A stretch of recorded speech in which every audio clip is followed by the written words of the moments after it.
Tonight we enter a quiet room of clay, dust, and broken signs, where one damaged Sumerian tablet seems to whisper of a land prepared for the first exiles. In the late 19th century, when thousands of cuneiform tablets reached the British Museum from the ruined libraries and temple archives of Mesopotamia, scholars began noticing a strange truth. The ancient world had not vanished cleanly. It had shattered into pieces, then waited. Assyriologists at Oxford, Yale, and the University of Pennsylvania have spent generations reading those pieces, sign by sign, as if listening through a wall of baked earth. Some tablets speak plainly of grain, labour, beer, sheep, canals, and taxes. Others open into older shadows, where gods assign human beings their place beneath the sky. So, before you get comfortable, take a moment to like the video and subscribe, but only if you genuinely enjoy what I do here. And as the night gathers around you, right where you are listening from, and your local time, somewhere, perhaps, another listener is drifting beside you under a different moon. You are not standing in a palace at first. You are in a storeroom. The air smells of old dust, dry reed, and stone that has forgotten sunlight. Shelves rise in dim rows. On them rest tablets no larger than a hand, their surfaces crowded with wedge-shaped marks. They do not look powerful. They look tired. Yet this is how ancient memory survives. Not in gold, not in thunder, in clay. A tablet can be humble and still carry a world inside it. A scribe presses a reed stylus into damp clay, and the clay receives the pressure like skin. A wedge points downward, another leans to the side. A word appears, though not as a word you would recognize. The hand moves again. A place is named. A god is invoked. A journey begins. Somewhere in this surviving forest of signs, there are accounts of lands outside the safe boundaries of city life. They are not always maps in the modern sense. They are memory landscapes, moral landscapes, sacred distances made visible through names. One such place, described in fragments, has been read by some interpreters as a land of removal, a place where those separated from the ordered world are sent, a land for exiles. The phrase itself feels almost too heavy for clay. Exile is not merely travel, it is movement with loss inside it. To be exiled is to leave behind the gate, the hearth, the family shrine, the smell of one's own street after rain. It is to be told that the world continues, but not for you in the same way. Now imagine the oldest cities of southern Mesopotamia. The air is warm even at dawn. The horizon lies low and wide, without mountains to hold it still. Reeds tremble along the marsh edges. Canals cut the land into shining lines. Mudbrick walls rise from the plain, patched by many hands, softened by wind, and marked by the feet of generations. The cities have names that seem to breathe through history. Uruk, Ur, Eridu, Nippur, Lagash. Each one is a knot of people, gods, labour, and fear. In their temples, offerings are counted. In their courtyards, barley is measured. At their gates, messengers arrive with dust on their sandals and news folded into silence. Records confirm that Sumerian civilization developed one of the world's earliest writing systems during the late 4th millennium before the Common Era. Researchers connected with institutions such as the University of Chicago and the University of Pennsylvania have shown how many early tablets began as administrative records. They counted goods, workers, animals, and rations. Very practical things. Very human things. That is the little joke of ancient history, softly told. Writing may have been born not from poetry, but from accounting. Humanity reaches toward eternity, and the first thing it writes down is probably sheep. Still, the sheep matter. The grain matters. The beer rations matter. They tell you who labours, who commands, who receives, and who is missing. Beneath divine myths, there is always a social world. Beneath cosmic exile, there may be real memory of displaced people, prisoners, workers, and strangers push to the edge of the cultivated land. You let your mind drift toward the tablet itself. It is cracked along one side. Some signs are clean, others broken. There are gaps where meaning has fallen away. A scholar can read around a gap. Sometimes. A scholar can compare copies, study grammar, weigh a sign against another sign.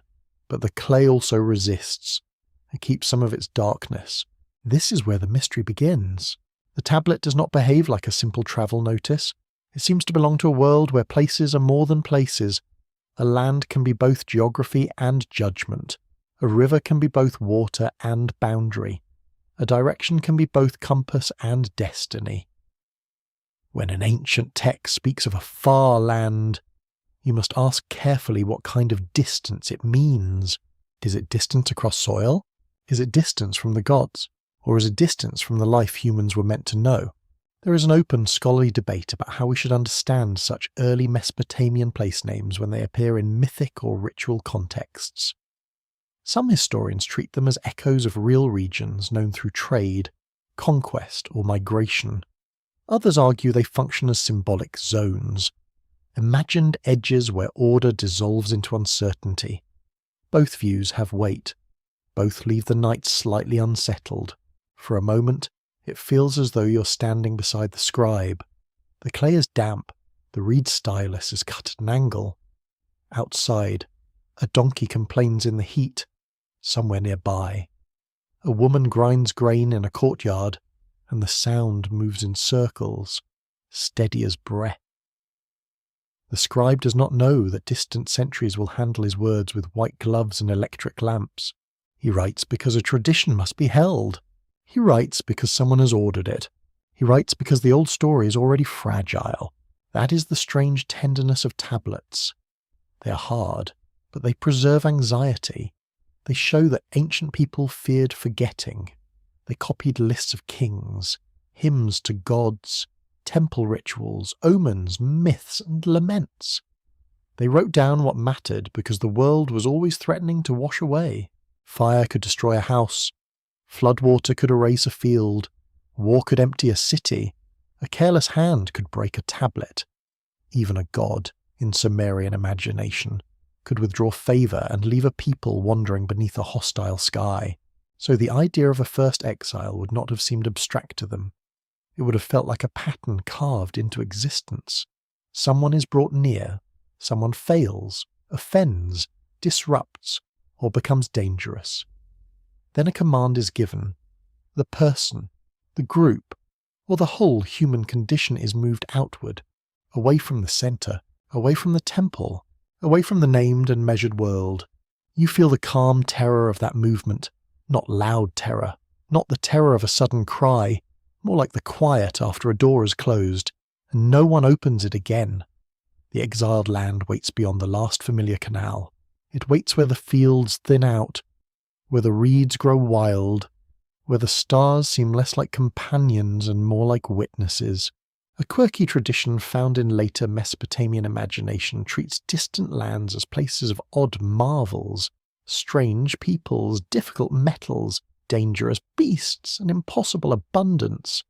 The farther a land stood from the city, the more easily it became a screen for wonder. There, ordinary rules loosened.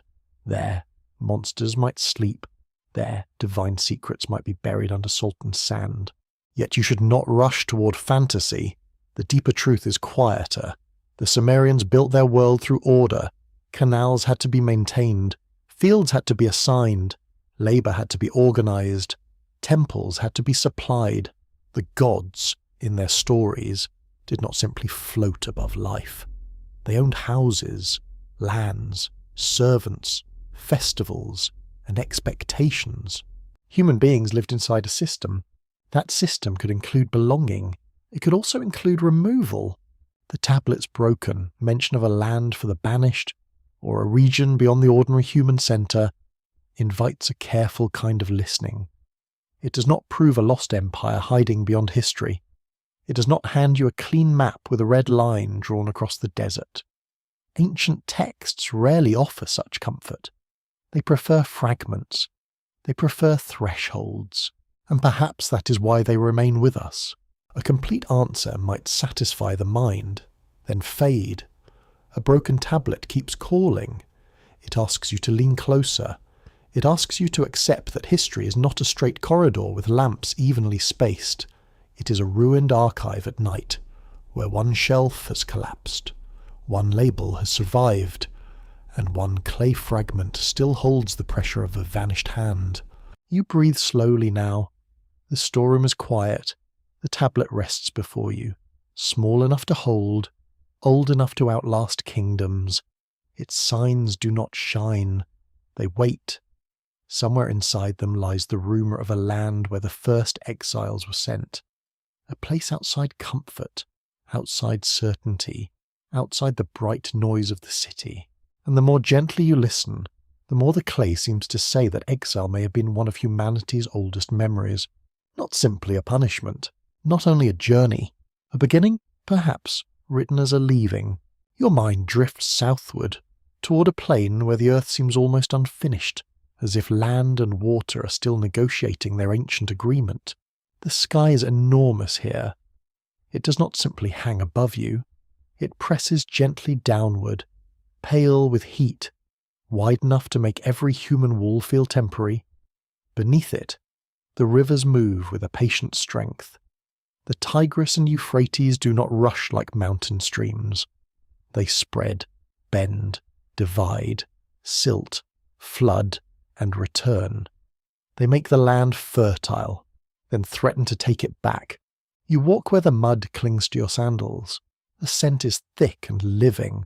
Wet reeds, animal dung, warm clay, date palm fibre. Smoke from cooking fires drifts low across the morning, and the air carries the faint sourness of beer being brewed in large jars. Somewhere, a child laughs near a courtyard wall. Somewhere else, a foreman counts baskets of barley with the seriousness of a priest.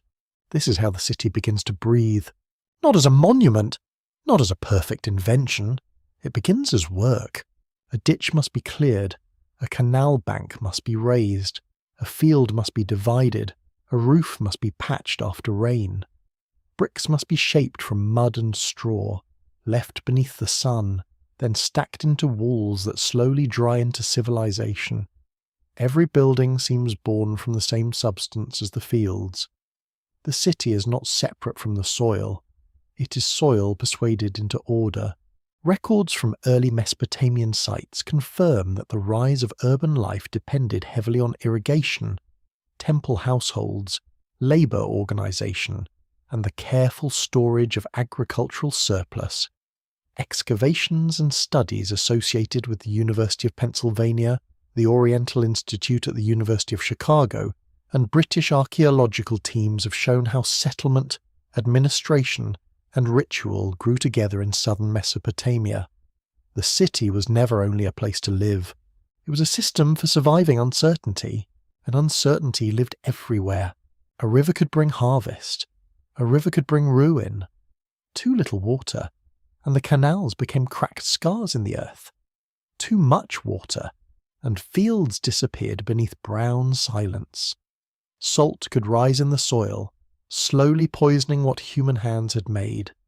The Sumerian world was fertile, yes, but never gentle. It required constant negotiation. A bit rude of nature, really. You can almost hear the ancient complaint beneath the formal hymns. The gods give abundance, but they also require paperwork, offerings, labour, and endless canal maintenance.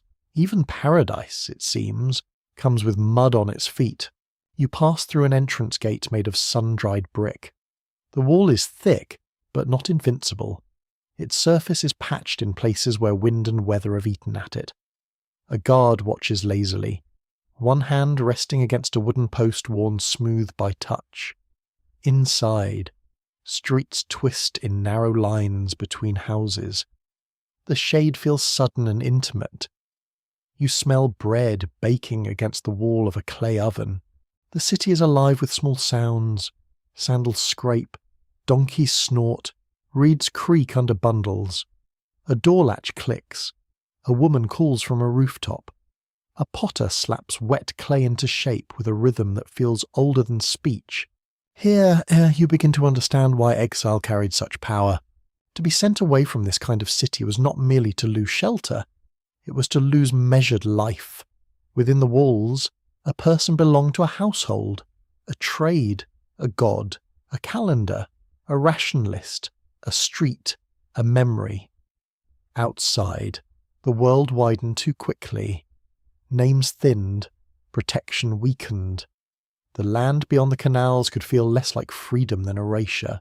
The temples rise above the houses, not yet as the vast step towers imagined from later ages, but already commanding the eye. Their platforms lift sacred space above the dust. Their courtyards receive offerings. Their storerooms hold grain, wool, oil, and the quiet authority of organized belief. The temple is a house for the god, but also a heart of economy. Divine presence and daily bread are braided together. You feel that braid tightening around every life. If a person is inside the system, even humbly, he may be counted. She may receive rations.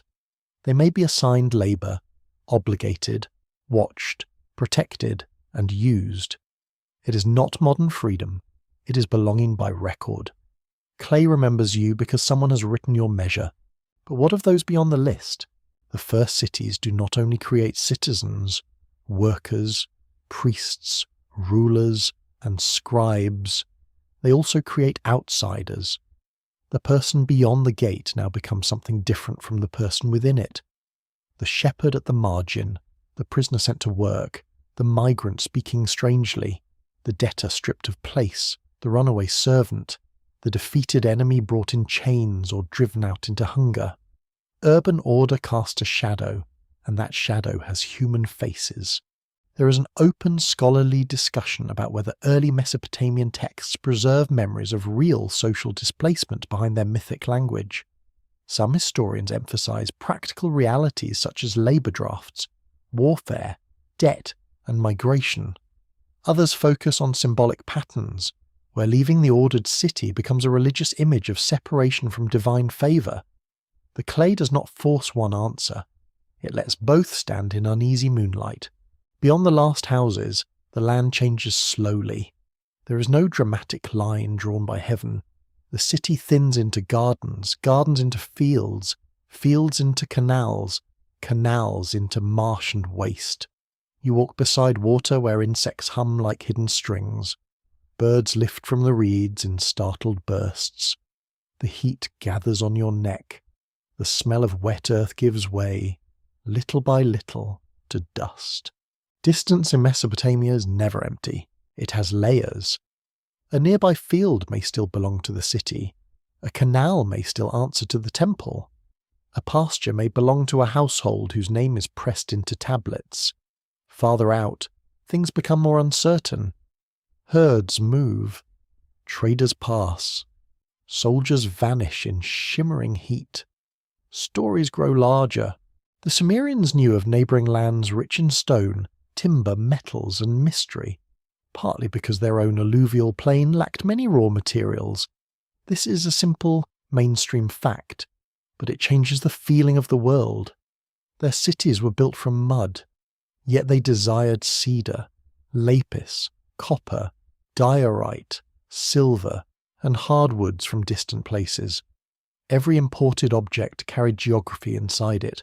A bead could remember mountains. A temple door could remember forests. A royal statue could remember a quarry beyond the horizon. So when a tablet speaks of a far land, you should imagine not only myth, but trade routes, envoys, workers, raiders, and stories returning with dust in their mouths. A place beyond the known world may begin as a real direction. Over time, it becomes more than direction. It becomes a chamber of meaning. Your steps slow near a canal at dusk. The water reflects a sky bruised with violet and copper. Frogs call from the reeds.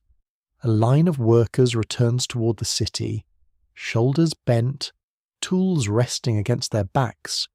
Their silhouettes merge with the wall ahead, as if the city is drawing them back into itself. One figure lingers at the edge. Perhaps he's only tired. Perhaps she is listening to the wind beyond the fields. Perhaps they know that to cross away from the canals is to enter a different kind of story. This is the world that gives the exile land its depth. Cities do not simply appear in ancient Mesopotamia. They gather around water, labour, fear, hunger, faith, and memory. They become islands of order in a landscape that can both nourish and erase. Their walls do not only keep danger out, they define what counts as inside, and once inside exists, outside becomes powerful. You feel the ancient plain darken around you. The city lamps begin to glow, smoke rises from evening fires, and the smell of bread returns with a softness almost painful.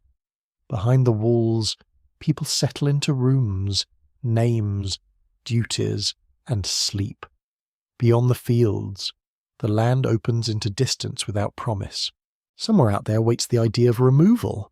Somewhere out there, the first exile begins to make sense, not because the wilderness is empty, but because the city is full. In your ears, the echo changes into the dry scrape of a reed stylus crossing damp clay, slow and deliberate, as if every mark must earn its place.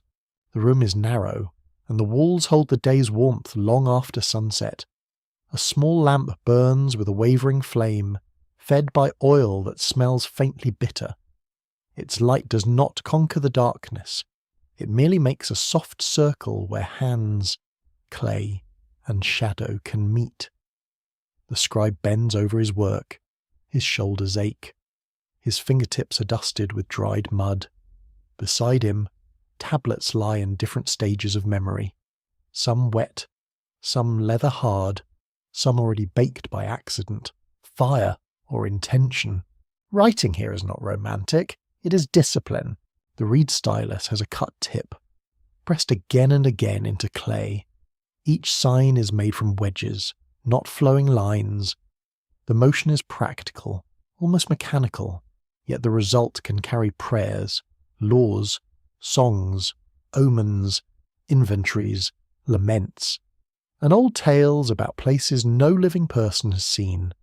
A hand moves for a moment. A phrase survives for 4,000 years. History enjoys these unfair bargains. You watch the tablet take shape in silence.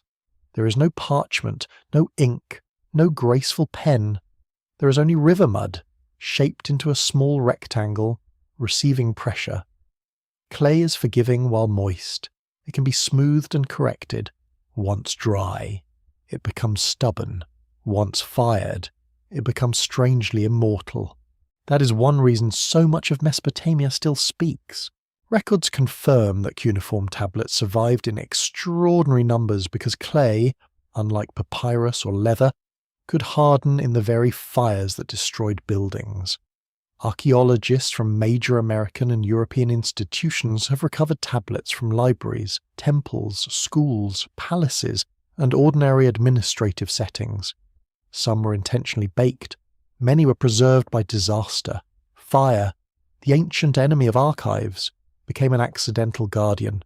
There is a quiet irony in that. A city burns and its paperwork gets tenure. The tablet of the exile land belongs to this larger world of survival. It is not alone. It stands among lexical lists, hymns, myths, ritual instructions, legal cases, royal inscriptions, and school exercises. Ancient scribes copied old material not only to preserve it, but to learn how to become scribes. They practiced signs. They memorized formulas. They repeated lists of trees, stones, gods, professions, cities, birds, and foreign lands until the world could be arranged inside clay. The scribal school was called a tablet house in later translations. You can imagine it without forcing the picture too much. Young students sit close together, knees drawn in, tablets balanced awkwardly. A teacher moves among them with all the sacred patience of a person surrounded by mistakes. Someone miscopies a sign. Someone forgets a line. Someone probably drops a tablet and briefly wishes to be exiled himself.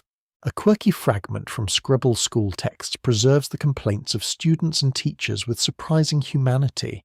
They speak of discipline, lateness, hunger, ambition, and the difficult life of learning signs.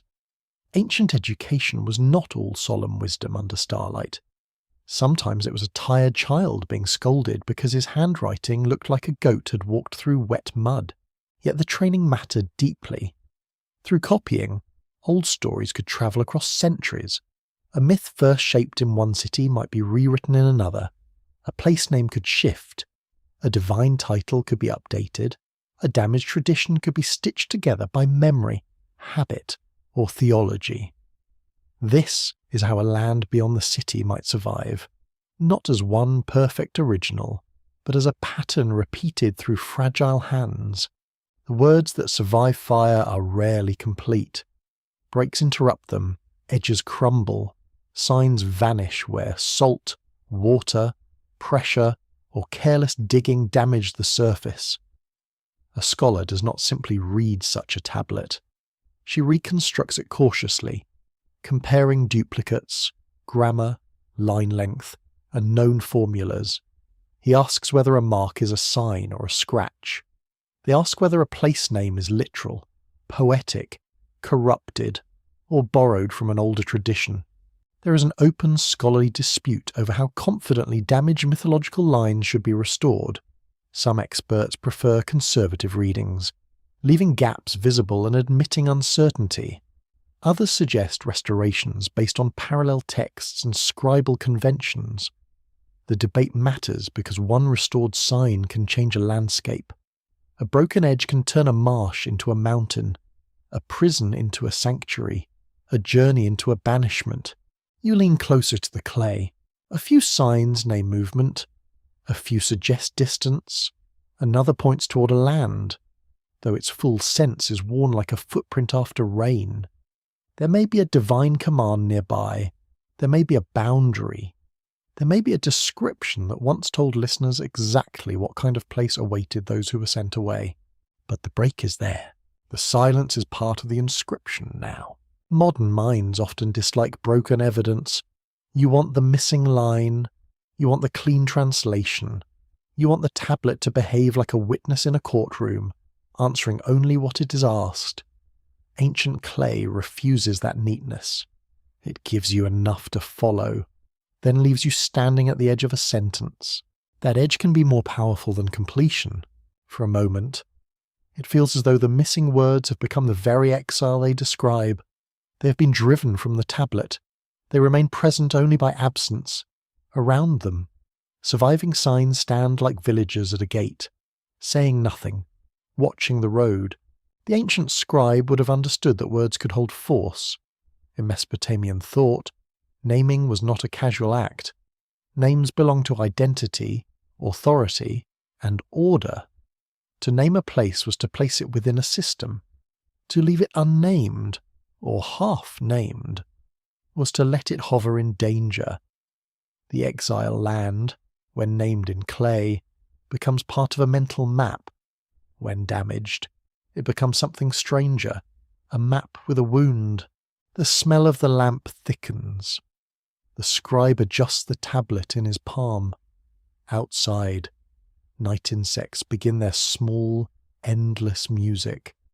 Somewhere in the settlement, dogs answer each other in the dark. The human world settles, but the written world remains awake. He may not be composing from imagination. He may be copying. The source before him could already be old. It may have passed through schools, temples, and private collections. A myth might survive because it was useful to teach grammar. A sacred geography might endure because students needed difficult signs to practice. That is another gentle absurdity of history. A cosmic exile land may reach you because some ancient pupil needed homework. Still, repetition does not make a tradition empty. Repetition gives it roots. Every copyist decides, even when he tries not to. Every hand preserves and alters, a sign made too short, a phrase adapted to local belief, a divine name inserted, a rare word misunderstood. Across centuries, the text becomes like a river, changing its banks while still being called the same river. This matters for the land of exile because the tablet does not offer a single frozen voice. It carries layers. Behind the visible signs are earlier tellings, older anxieties, and perhaps memories from communities who knew what it meant to be moved under command. A mythic place can grow around social pain. The official version may speak of gods and destinies, while underneath it lie footsteps, hunger, and the terrible quiet of departure. You imagine a tablet cooling after a fire. The building around it has collapsed. Beams have fallen, baskets have burned. Human names once spoken there have thinned into dust. Yet the clay remains, harder now, marked by a hand that never intended to write for you. Centuries pass. Sand enters the room. Walls melt downward into mounds. The city becomes a shape under the earth. Then a worker's tool strikes something solid. A fragment emerges, pale and crusted, carrying signs from a world before most alphabets. It is cleaned, catalogued, studied, and placed under modern light. The old words survive, but not obediently. They survive as fragments of a larger hidden story. They tell you that somewhere beyond the secure arrangement of city, temple, and field, ancient imagination placed a land of removal. They suggest that exile was not only an event in human law, but a condition written into sacred geography. A person could be sent away. Yes, a people could be sent away. Perhaps even humanity itself could be imagined as living outside an original nearness that had been lost. The tablet does not explain everything. That is its discipline. It lets the fire preserve. The break conceal, and the surviving signs invite you onward into uncertainty.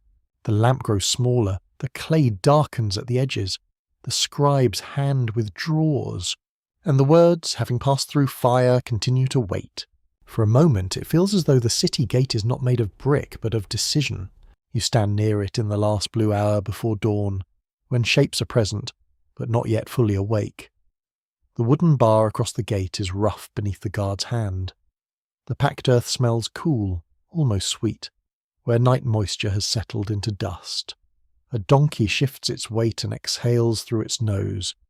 Somewhere beyond the wall, a bird calls once from the reeds, then falls silent. A person waits at the threshold. Perhaps it's a man with a bundle tied in cloth. Perhaps it's a woman holding a child too tired to cry. Perhaps it's a small group, marked by some judgment that has already been spoken in the official place, before witnesses, before elders, before the listening God. No one shouts now. The loud part has ended. What remains is worse in a softer way. The road is open. That is the terrible kindness of exile. The body is allowed to live, but the old life is taken away. The person is not killed, not immediately, not ceremonially. Instead, he is moved beyond the circle in which his name has meaning. She is placed where memory must work harder.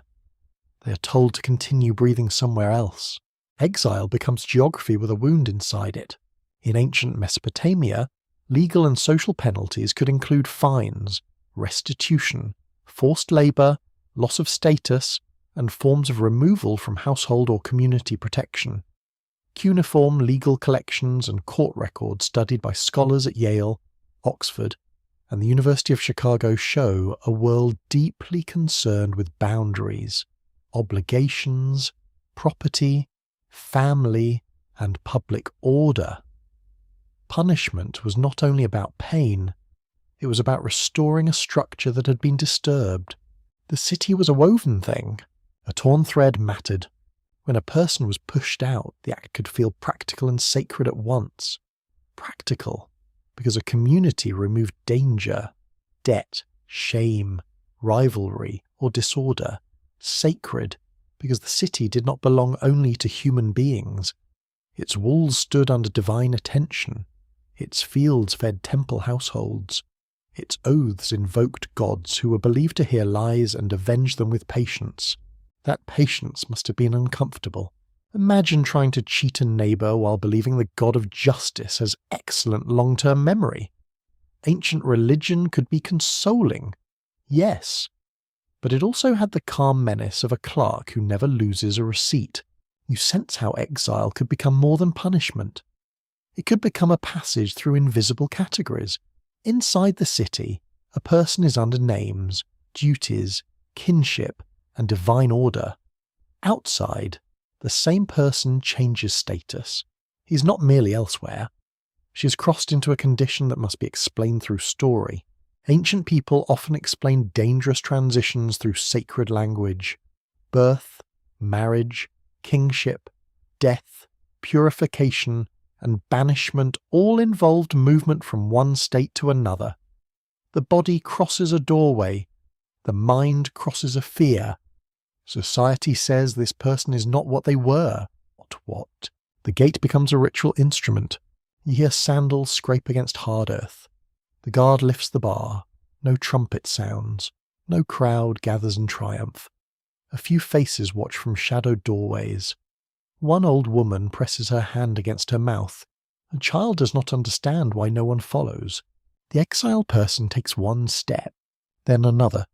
The fields beyond the gate are still familiar at first. There are irrigation ditches, low ridges, barley stubble, and the distant smell of sheep. But every familiar thing now has a different face. The canal is not a neighbour anymore. The palm grove does not belong to you. The road is no longer the way to a market or family visit. It is a line leading away from recognition. This is how sacred geography begins, not with a map maker, but with loss. The farther the exile walks, the more the land gathers meaning. A ditch becomes a boundary. A marsh becomes concealment. A dry plain becomes trial. A distant ridge becomes the place where ordinary speech thins into prayer. The land is still real, with mud, insects, thirst, and stones underfoot. Yet the mind cannot help filling it with judgment. There is a continuing scholarly conversation about whether Mesopotamian mythic geographies reflect actual places of marginal settlement, penal labour, and frontier zones, or whether they are primarily symbolic expressions of cosmic order. Some researchers emphasize administration and movement of people in early states. Others examine literary patterns in which distance from the city mirrors distance from divine favour.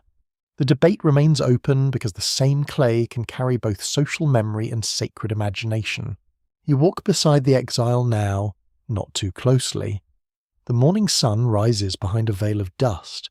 The city wall loses detail as distance increases. At first, its towers are clear. Then they become blocky shapes.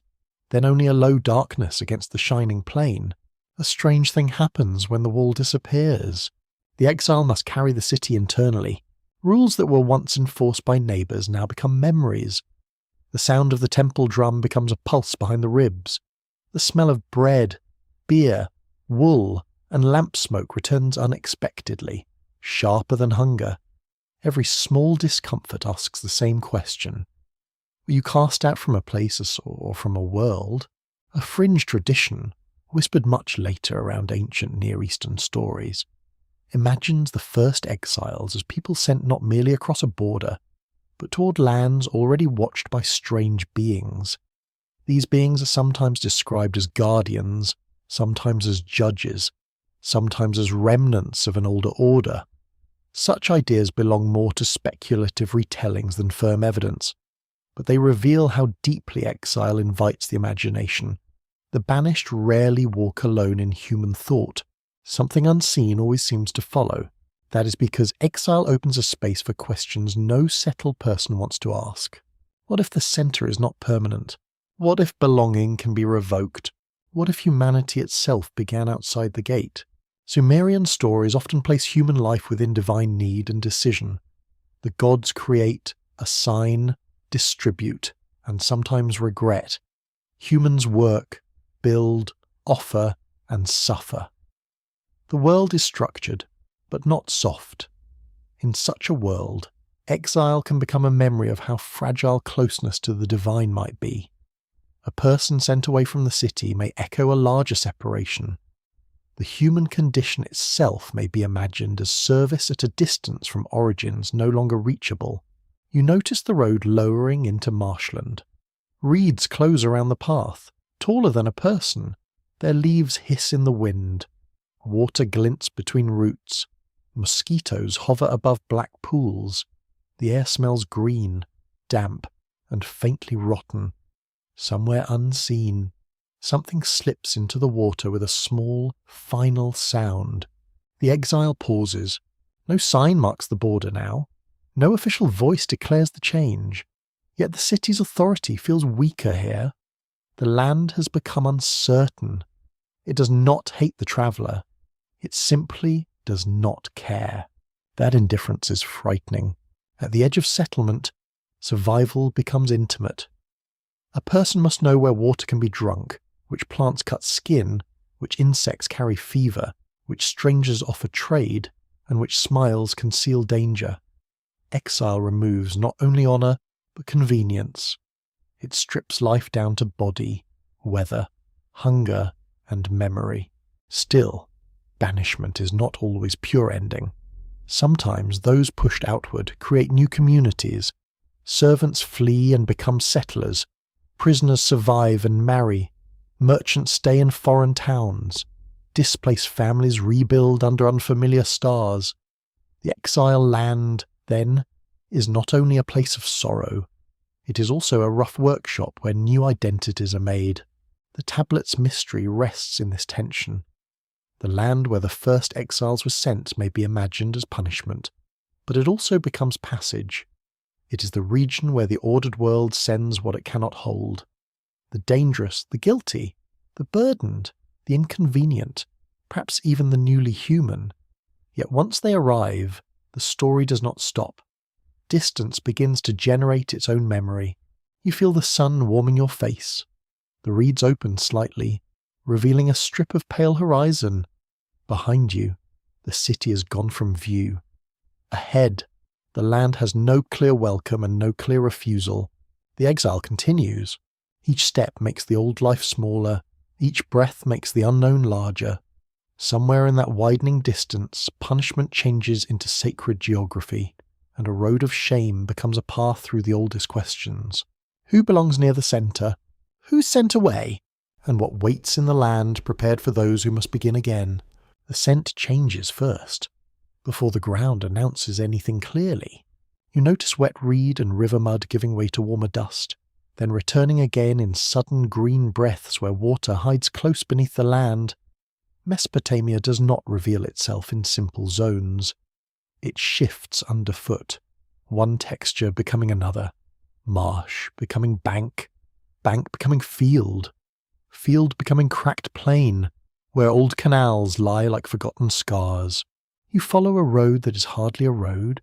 It is a habit pressed into earth by feet, hooves, sledges, and memory.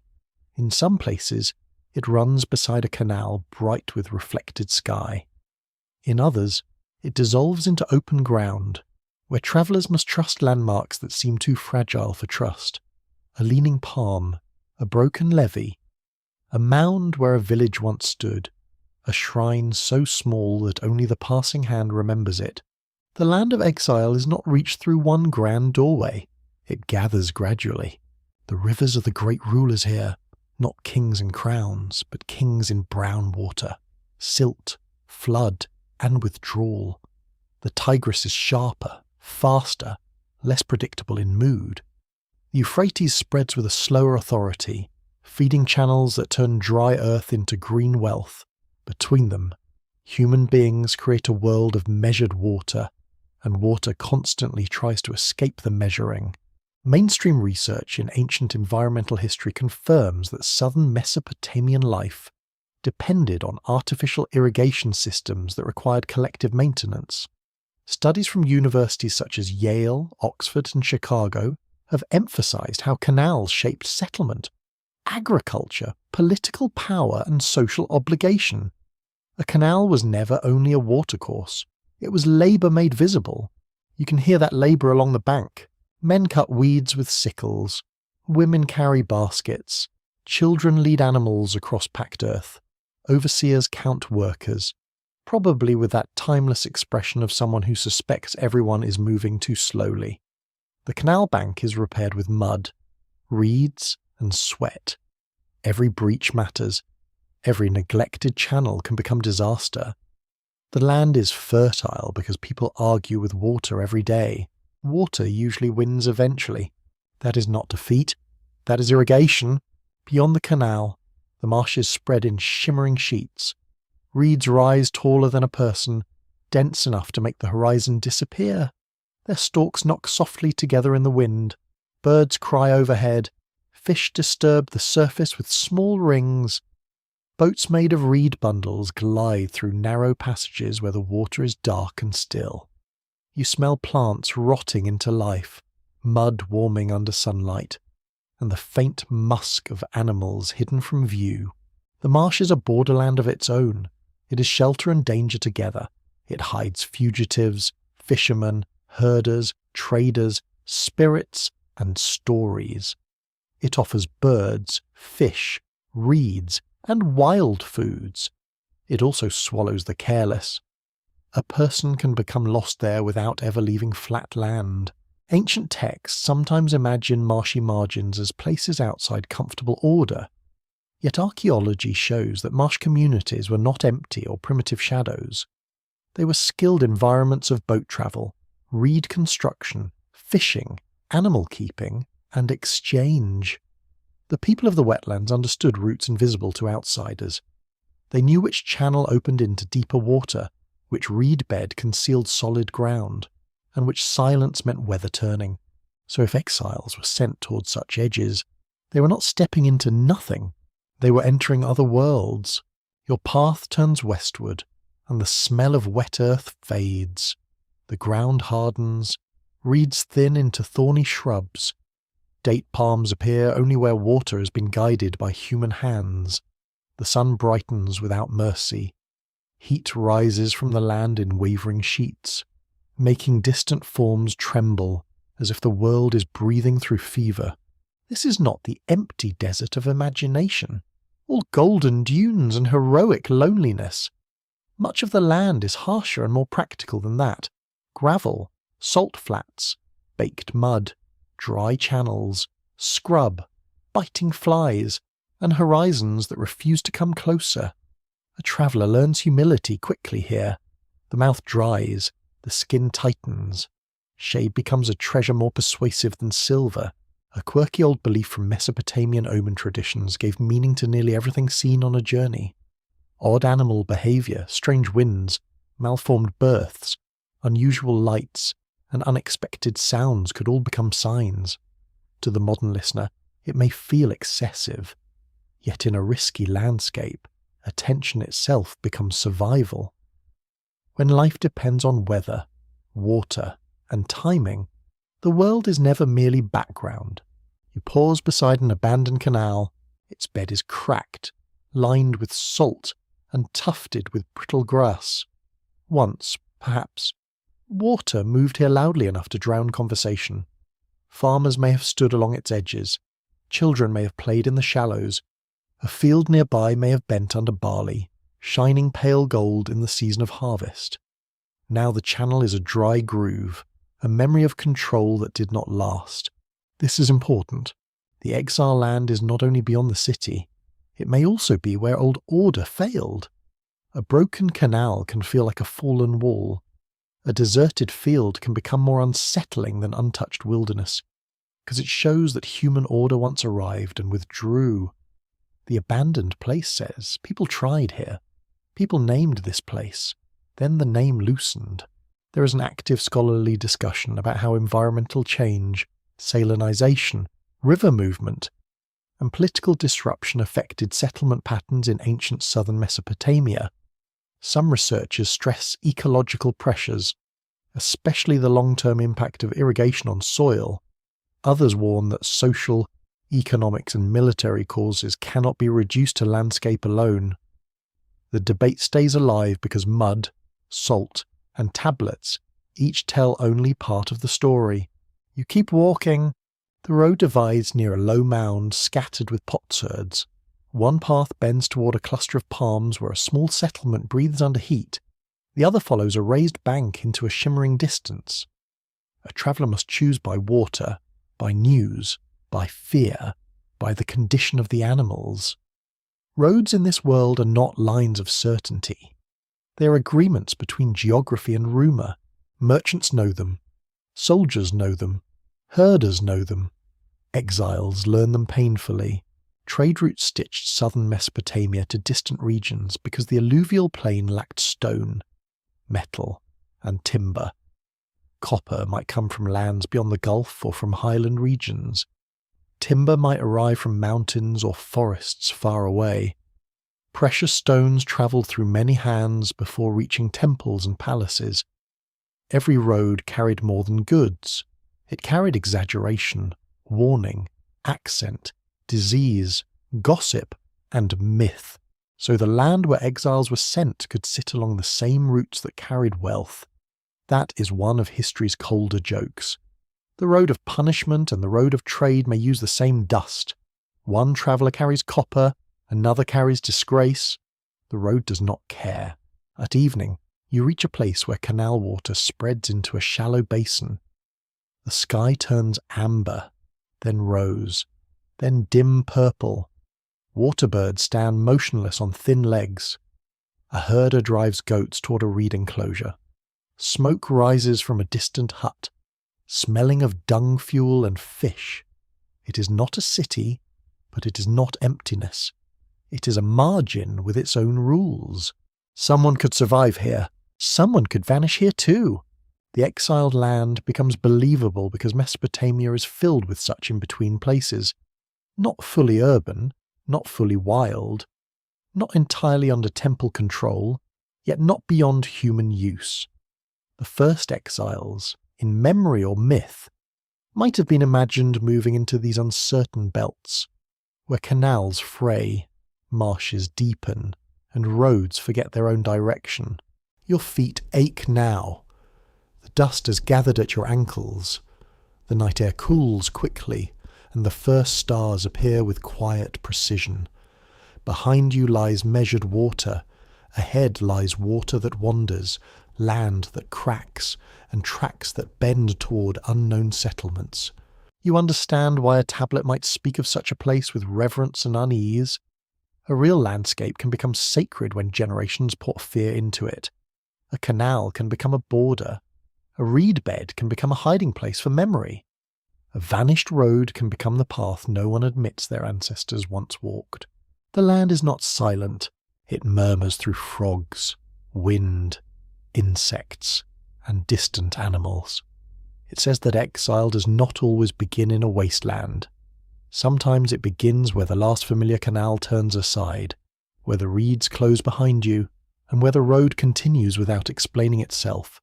The first thing you notice is the sound of counting, not numbers spoken sharply in a market, but a lower rhythm, almost ceremonial, moving through storerooms, fields, courtyards, and temple yards.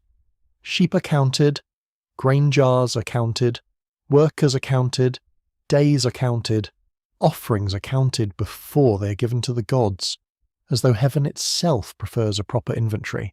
You stand near a temple courtyard in the pale heat of the morning. The ground is swept hard and flat. Baskets of barley rest beside jars of oil.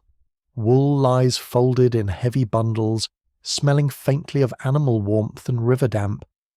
A young official marks a tablet with careful pressure, while an older supervisor watches with the weary suspicion of a man who has seen too many creative excuses. Water has a smell here. It smells of grain dust, wool grease, warm clay, and lamp smoke. The gods of Sumer are not distant decorations in the sky. They are imagined as owners, rulers, judges, and household heads on a scale too large for human comfort.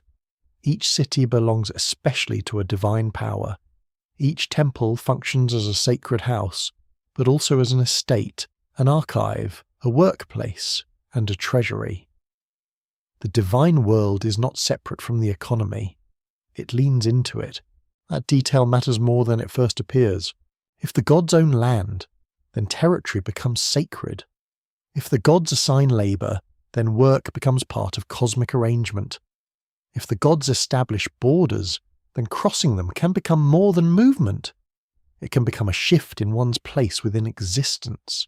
Research in Sumerian studies from institutions such as Harvard, Oxford, and the University of Pennsylvania confirms that temple households played a central role in early Mesopotamian economic and social organisation.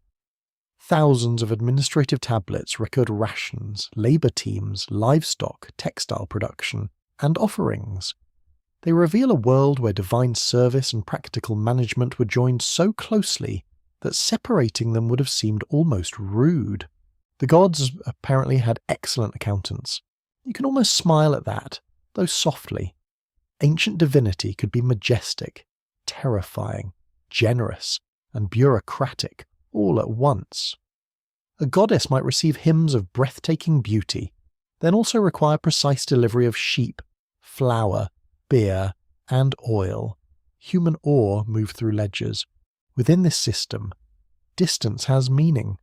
The temple is the centre of divine presence in the city. The city is the place where ritual, law, labour, and memory are gathered. The field is ordered through canals and ownership. The farther one moves from these centres, the less tightly the divine household seems to hold the world. The land of exile begins to take shape through this logic. It is not only far away, it is less measured. The phrase feels quiet, but it carries weight. To be measured is to be included, even when inclusion is heavy. A worker receiving rations may be controlled, yet he is recognised. A woman weaving wool for a temple may live under obligation, yet her work enters record. A shepherd delivering animals may grumble under the sun, yet the tablet knows his count. But the exile beyond the boundary may not be counted at all. Your hand touches a wall of mudbrick, sun-warmed and rough. Above you, banners or reed screens stir faintly. Priests, servants, musicians, cooks, porters, scribes, and labourers move through the temple complex with ordinary urgency. Sacred life here is not still. It is crowded, scheduled, fragrant, noisy, and practical. The god's house must eat. The god's house must receive. The god's house must be maintained. In Sumerian myth, divine order often appears through distribution. Gods receive domains, cities receive patron deities, humans receive duties, kings receive authority, at least in the story rulers prefer. Creation is not random abundance, it is arrangement. The universe becomes understandable when each being knows its place. Exile disrupts this comfort. A being removed from place becomes a problem, a person outside duty, outside home, outside temple, outside the expected circuit of offering and return, becomes difficult to classify. The land where exiles are sent, therefore, must be imagined as a zone where classification weakens. The gods may still see it. Of course, ancient gods were rarely limited by walls, yet the human sense of order becomes thinner there. There is an ongoing scholarly debate about whether early Mesopotamian divine geography should be understood as theology, political ideology, social mapping, or all three at once. Some researchers emphasize how city gods expressed real urban identities. Others argue that mythic assignments mirrored administrative structures. Still others focus on ritual imagination, where sacred space shaped how people experience belonging and danger. The debate remains useful because it prevents the story from becoming too simple. A temple is not only a temple. A border is not only a border. A land of exile is not only a place where unwanted people go. It is a statement about order, power, fear, and the limits of belonging. You watch a procession crossing the courtyard. Musicians move slowly, their instruments giving a thin, reedy sound. Attendants carry offerings. A priest's garment catches light at the edge. The crowd lowers its voice. For a few breaths, everyone appears gathered into one rhythm.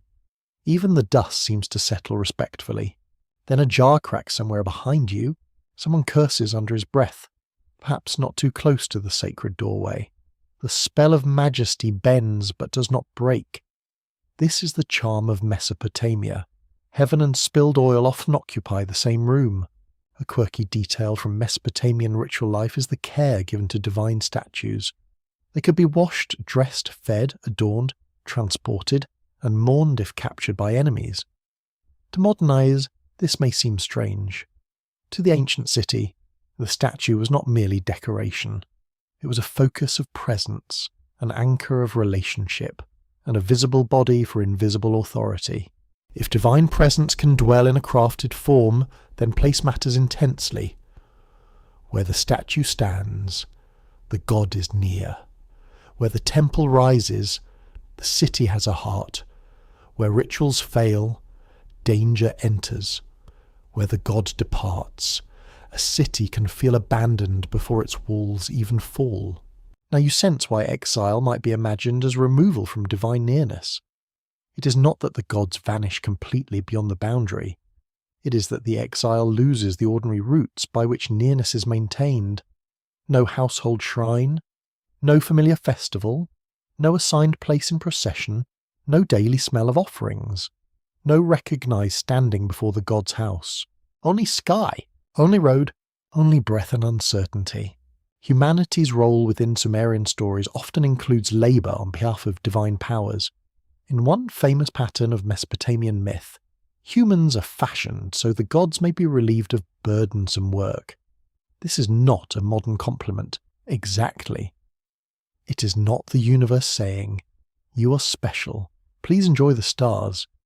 It is more like the universe saying, "Welcome, there are canals." Yet the idea has dignity hidden inside its severity. If humans are created for work, then work links them to the structure of the cosmos. Digging a canal, grinding grain, building a wall, carrying offerings, tending animals, and pressing signs into clay all become parts of a larger arrangement. The smallest task touches divine order. The exile is frightening because that arrangement loosens. Imagine a person standing at the edge of cultivated land, with no task assigned by a known authority, no ration due, no festival approaching, no elder to witness his oath. Freedom may be present, but it is raw. It has no shade. It has no instructions. The gods measure distance not with ropes alone, but with relation. Near means counted, obligated, protected, watched, and remembered. Far means uncertain, unassigned, possibly dangerous, perhaps necessary. The land of the first exiles becomes the far place in that moral geometry. Your gaze lifts toward the temple roofline. Birds pass above it, black against white sky. The city below them is full of lines drawn by human need and divine imagination. Streets, canals, walls, thresholds, storage rooms, courtyards, fields, and shrines. Everywhere, boundaries teach people who they are, and somewhere outside those boundaries lies the country of the unmeasured.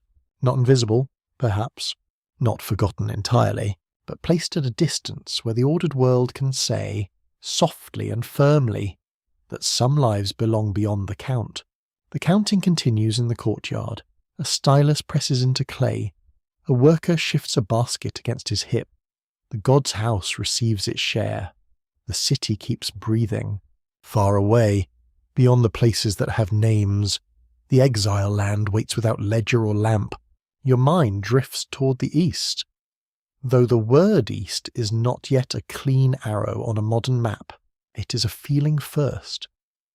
The light comes from there. The morning climbs from there, far beyond the settled fields, beyond the canals and market dust. The horizon carries mountains in rumour before it carries them in sight.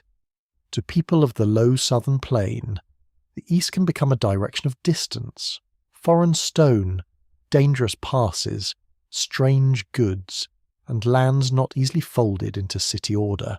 You stand in the hour before sunrise, when the world is grey and waiting. The river surface looks like dull metal. Reeds lean over the banks with beads of moisture trembling on their blades. A coldness lingers close to the ground, thin but surprising. and your fingers feel it against the rough weave of your garment. Then a line of pale gold appears where the sky lifts. Everything turns toward it. The city has not yet become loud. A few fires wake behind mudbrick walls. A dog noses through scraps near a doorway. Someone coughs in the dark. On a roof, a woman shakes dust from a sleeping mat, and the small sound carries strangely far. The east brightens, and with it comes the old human habit of giving meaning to direction. For the Sumerians, directions were not merely technical. They were bound to weans, neighbouring peoples, trade routes, mountains, and divine associations. The alluvial plain of southern Mesopotamia sat open to movement, but also vulnerable to it. Goods arrived from beyond the horizon. So did threats. Stone and metals came from elsewhere, because the river plain possessed mud in abundance, but not every material needed for monuments, tools, and sacred display. Research in Near Eastern archaeology confirms that southern Mesopotamian cities depended heavily on long-distance exchange with regions such as the Iranian Plateau, Anatolia, the Gulf, and surrounding highlands. Scholars at Harvard, Yale, and the University of Chicago have studied how imported stone, metals, shells, and precious materials reveal networks much older and wider than any single city. A small object found in a temple can quietly point toward hundreds of miles of travel. A bead can be a compass. A blade can be a memory. A siltstone can hold a mountain inside its polished face. So when a tablet hints at a land set apart, a land in some direction beyond the comfortable centre, you begin to feel how such a place might gather both geography and imagination. Perhaps it lies where the sun rises, perhaps toward highlands whose outlines are known through traders, perhaps toward marshes where the world dissolves into water, perhaps toward a direction that is less a location than a removal from the known. Ancient scribes could use place names in layered ways. A name might point to an actual region, a literary realm, a remembered frontier, or a symbolic zone outside ordinary society. A land east of memory does not need to be imaginary to become mythic. It only needs to be distant enough, dangerous enough, and repeated often enough by voices around lamps. There is a continuing scholarly debate about whether certain early Mesopotamian directional references preserve real geographical knowledge or ritualized ideas of cosmic order. Some historians read them through trade, warfare, and political contact with highland neighbours. Others see them as mental landscapes shaped by myth, where directions express distance from divine centres. The careful answer may be both, though careful answers rarely make good bedtime monsters. Still, the monster here is not loud. It is the horizon. You begin walking as the sun rises. The road is narrow, packed by carts and animals. To one side, irrigation water glitters in a shallow channel. To the other, the land lies dry, pale, and ridged where last season's fields have hardened. Ahead, travellers move as dark shapes. A man leads donkeys carrying bundles. A woman balances a jar against her hip. Two young boys herd goats that clearly have their own opinions about civilization. The road pulls you outward, away from the dense smell of houses and into the open breath of morning. With each step, the familiar world loosens. The temple roofline drops behind palm crowns. The city wall becomes a tan smear in the growing light. You feel how easily a person can become small here, not because the land is empty, but because it is too wide to answer. In Sumerian thought, the known world was organized through cities and their gods, but stories repeatedly look beyond them. Distant lands appear as sources of wealth, danger, beauty, and disruption. They can provide cedar, precious stones, metals, and strange animals. They can also contain rivals, demons, hostile mountains, and powers not fully domesticated by the city's rituals. The farther a place lies from the centre, the more it becomes available for wonder. This does not mean ancient people were naive. A merchant knew practical routes. A messenger knew the danger of delay. A soldier knew the weight of water skins. Yet practical knowledge and mythic imagination can travel together without embarrassment. A trader may know the price of copper and still believe the road passes under the attention of gods. Modern people do this too, only with better shoes and worse patience. You pass a small boundary shrine where travellers have left offerings. A little oil, a few grains, a strip of cloth stiff with dust. Nothing grand. Nothing that would impress a museum visitor. Yet such gestures have a deep seriousness. They acknowledge that travel changes a person's condition. The road is not simply space between places. It is a place of exposure. Perhaps the exile land begins beyond such a shrine. Perhaps the first exiles were imagined crossing from the domain of settled duty into a region where signs became uncertain. The tablet's damaged hints do not need to describe a single measured province. They may preserve the sensation of being sent beyond the last place that recognized you. A land east of memory is a land where the old names fail. You think of the East again. In the lowlands, eastern highlands would have seemed like another order of earth. Mountains are almost unthinkable after so much flatness. They rise without permission. They block sight. They catch clouds. They hide metals and forests. To a people of mudbrick and river silt, stone mountains could feel like the bones of a rougher creation. Some Sumerian stories place distant, mountainous lands in relation to divine journeys, heroic labour, or the search for precious things. The highland is not only foreign, it is vertical. It lifts the world toward gods, storms, and hidden materials. If exiles were imagined sent toward such edges, their movement would be more than horizontal. They would be drawn toward a harsher architecture of existence. A quirky strand of later interpretation tries to identify nearly every mysterious ancient land with a specific modern location. One writer points to a valley, another insists on an island. Someone else chooses a mountain range, usually with impressive confidence and very selective reading. This can be entertaining, in the way a badly labelled museum display is entertaining, but it can also distract from the older atmosphere. The ancient text may not want a pin on a map. It may want to shiver. At noon, the sun flattens everything. Shadows shrink beneath feet and animals. The road becomes chalky. Heat gathers at the back of your throat. A caravan has stopped near a shallow well, where men speak in low voices while donkeys toss their heads. The water smells mineral and faintly stale, but no one complains. On a long road, gratitude becomes practical. You listen to accents moving through the air. Some words are familiar, others are not. Trade creates these crossings. So does exile. A person sent away from the city may enter a world where language no longer embraces him. She may hear commands without kindness, bargains without trust, laughter that does not include her. The foreign land begins in the ear before it begins underfoot. This is why the tablet's directional clues matter. They do not merely point outward, they describe dislocation. To be sent east, west, into marsh, mountain, steppe, or desert is to be removed from the network of voices that once made reality familiar. The first exiles are not only displaced bodies, they are displaced listeners. Even the sky may seem altered. By late afternoon, the land rises slightly. It is not a mountain, not yet, but the flatness has begun to break. Pebbles appear among the dust. The soil grows thinner. Wind crosses the ground with a dry hiss. You look back, and the river plain seems already distant, though perhaps it lies only a day or two away. Memory is not measured in miles. It is measured in the pain of return becoming difficult.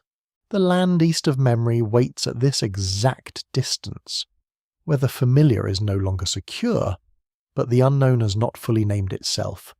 It is the threshold direction. It is where the exile still remembers the city, yet can no longer prove that the city remembers them. Night comes with sudden coolness. Stars gather in sharp numbers above the road. A fire burns low among stones.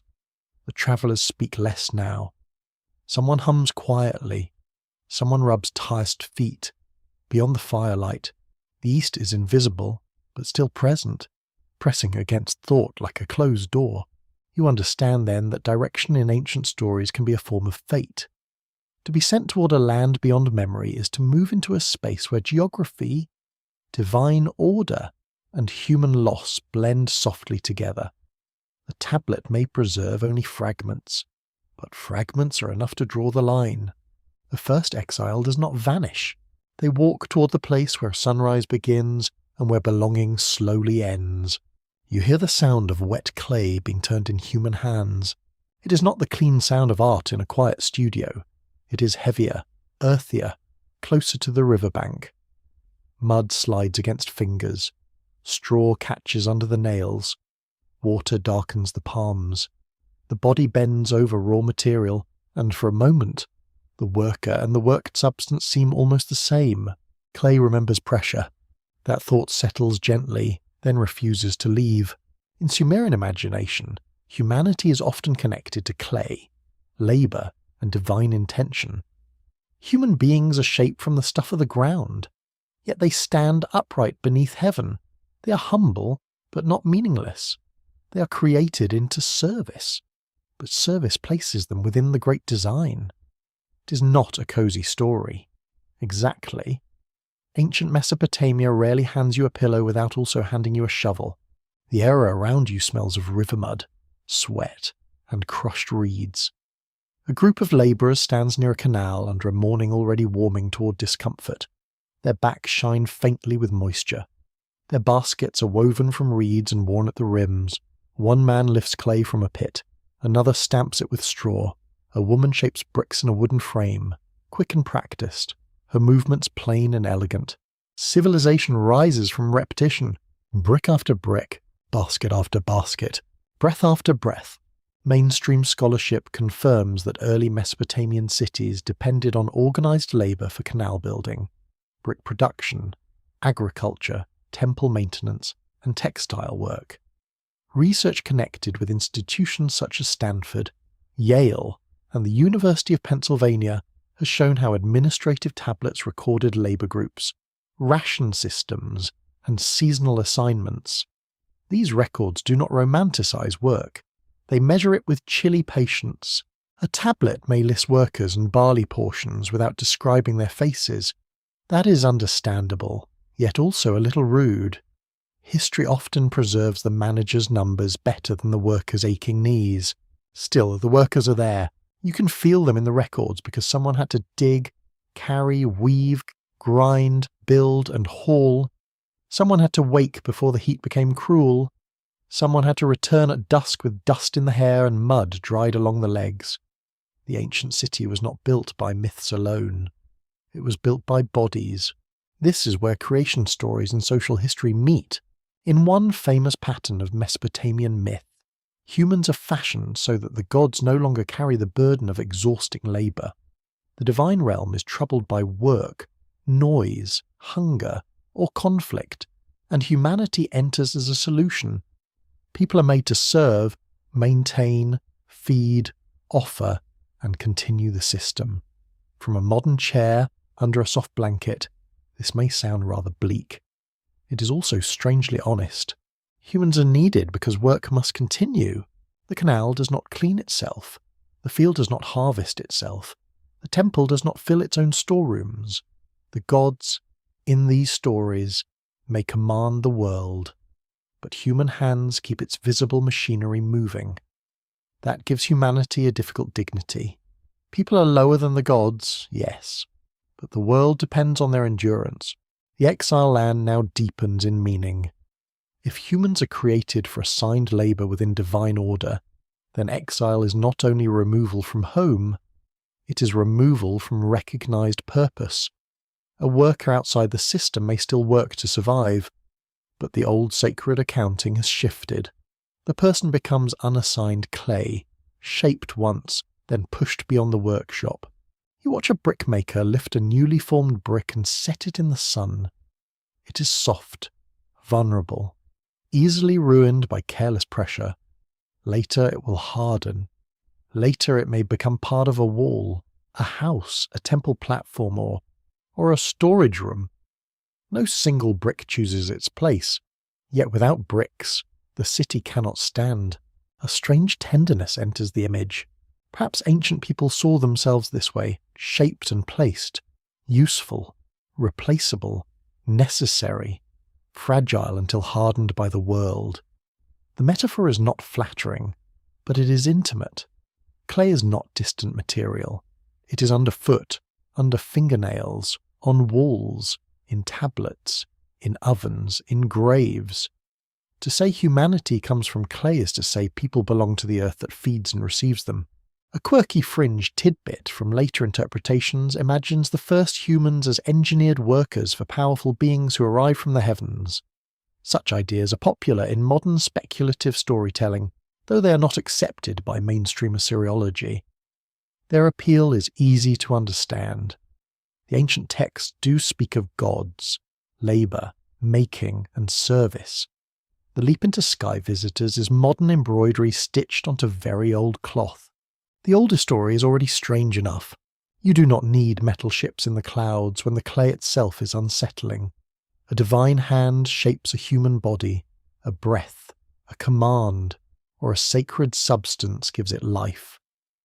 Then the living creature opens its eyes into obligation. Welcome to existence. There is work to do. There is an active scholarly debate about how to interpret Mesopotamian creation myths in relation to real labour systems. Some historians see these stories as religious explanations for human toil within a temple economy. Others read them as mythic reflections on social hierarchy, where divine order mirrors human administration. Literary scholars also emphasize their philosophical depth, because the myths ask why being must suffer, serve, and die. That question moves quietly beside you. Why are humans made? For labour, perhaps. For worship, perhaps. For companionship, perhaps. For a purpose the texts approach, then veil.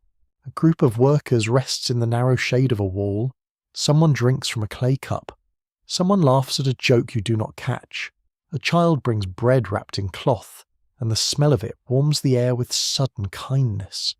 Even inside systems of duty, life is not only burden. There is gossip, flirtation, irritation, pride, boredom, hunger, song, and the small victory of sitting down. This matters for the first exiles. They are not symbols only. They are bodies with sore feet, memories, preferences, and private annoyances. One may miss the taste of a particular beer. Another may remember a fig tree near a doorway. Someone may worry about an old parent left behind. Someone else may feel a shame so deep it becomes almost physical, like a stone carried under the ribs. Exile is never abstract to the exiled.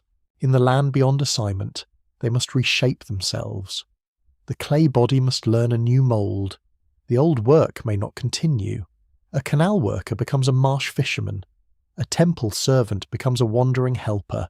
A prisoner becomes a herder among strangers. A woman once counted in a textile workshop learns the plants of a new river bank.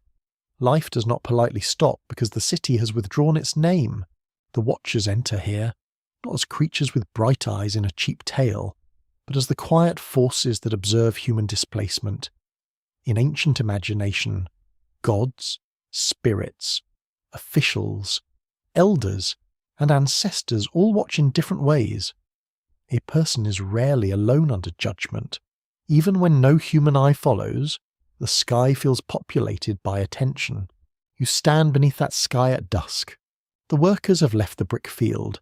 Rows of damp bricks remained, dark against pale ground, each one slowly becoming useful through heat. The canal water moves nearby with a low, patient sound.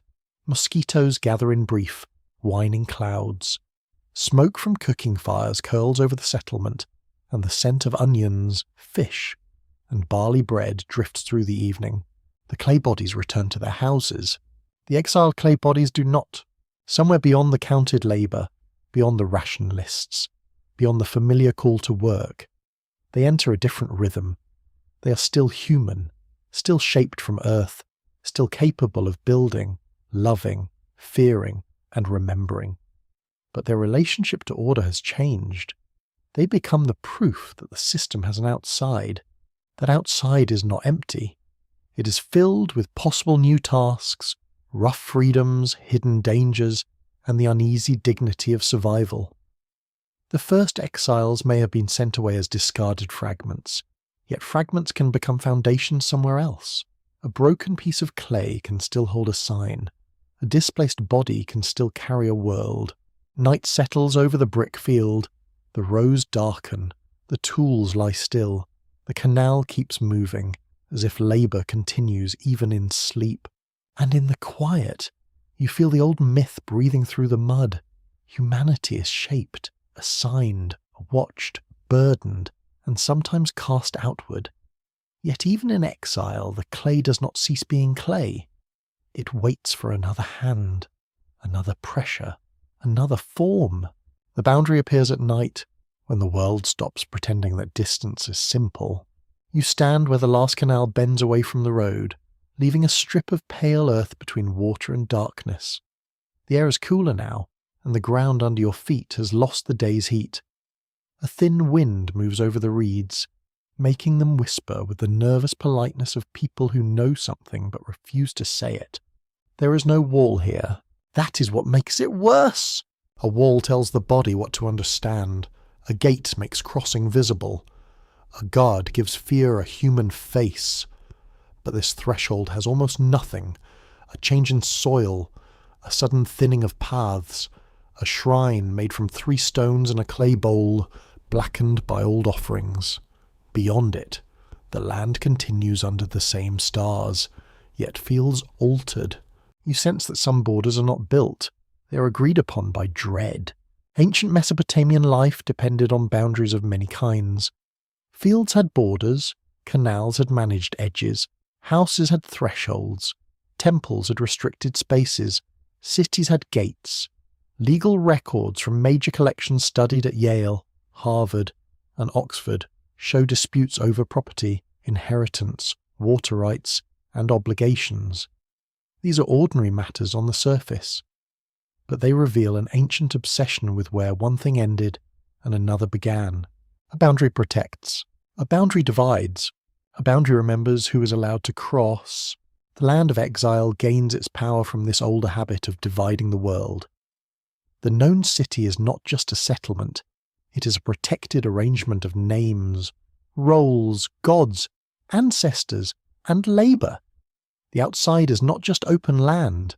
It is the place where those arrangements weaken, where the person crossing must carry identity without the structures that once held it. You crouch beside the little shrine. Its clay bowl contains ash, grains of sand, and the brittle stem of some long-dried plant. Perhaps travellers once left offerings here before crossing into marsh, steppe, or uncertain pasture. Perhaps shepherds touched the stones in passing. Perhaps mothers warned children not to play beyond it.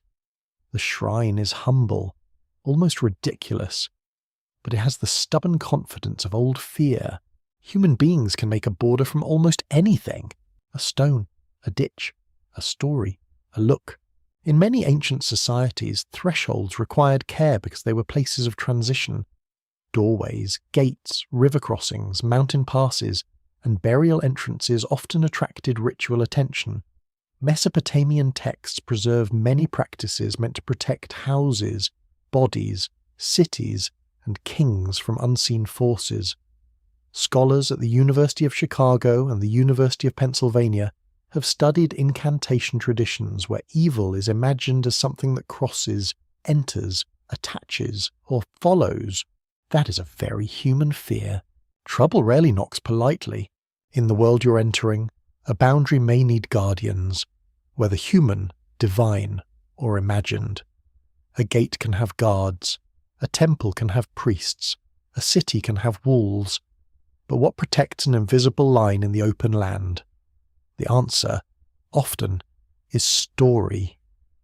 A place becomes guarded because generations say it is guarded. A traveller behaves differently because the tale has already entered his bones. You look into the darkness beyond the shrine. The road is faint, silvered by moonlight. The reeds stand still for a moment, then move together as wind passes through them. Somewhere far off, a jackal calls. The sound is thin, almost questioning. It fades into a silence that feels arranged. This is the boundary no one crosses twice, not necessarily because death waits beyond it, but because return changes nothing back. A person may physically come home from exile. Yes, history contains pardons, escapes, resettlements, and restorations. Yet the first crossing cannot be undone. Once a person has stood beyond the circle is never innocent again. The city may forgive, memory rarely does. There is an open scholarly debate about how ancient Mesopotamians understood impurity, danger, and social exclusion in relation to physical space. Some researchers emphasize ritual categories and protective magic. Others focus on social control, arguing that ideas of pollution and danger helped communities define insiders and outsiders. A third approach reads these fears psychologically, as ways of giving shape to uncertainty in a dangerous landscape. Each view catches part of the shadow. You stand, and the ash shifts under your sandal. The sound is small, yet startling. The night seems to listen. This is how thresholds work. They make ordinary acts feel meaningful. A step becomes a statement. A breath becomes consent.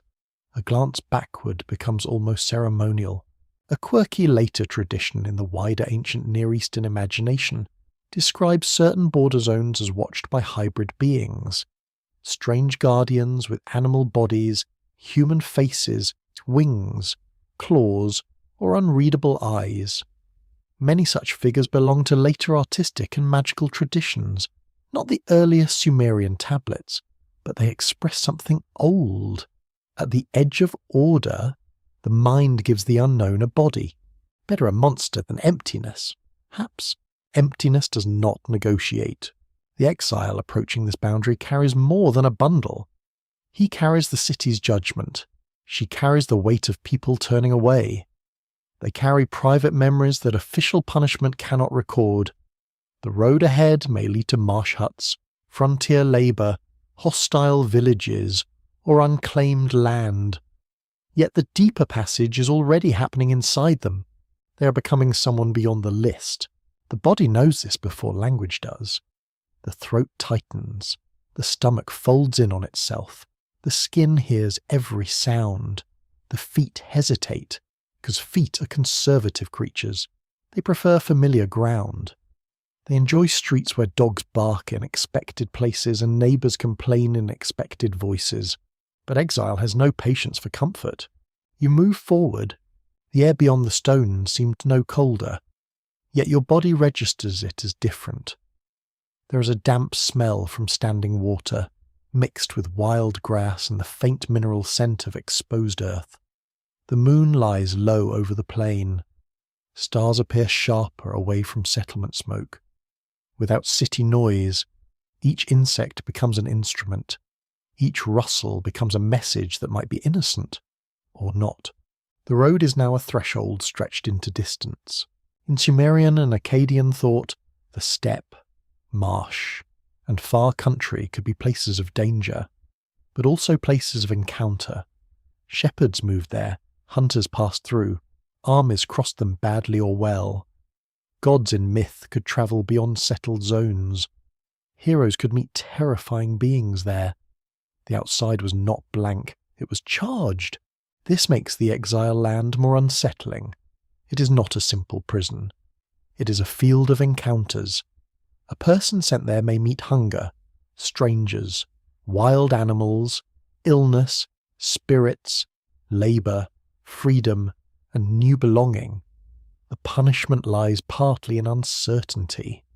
No one can say which face the land will show.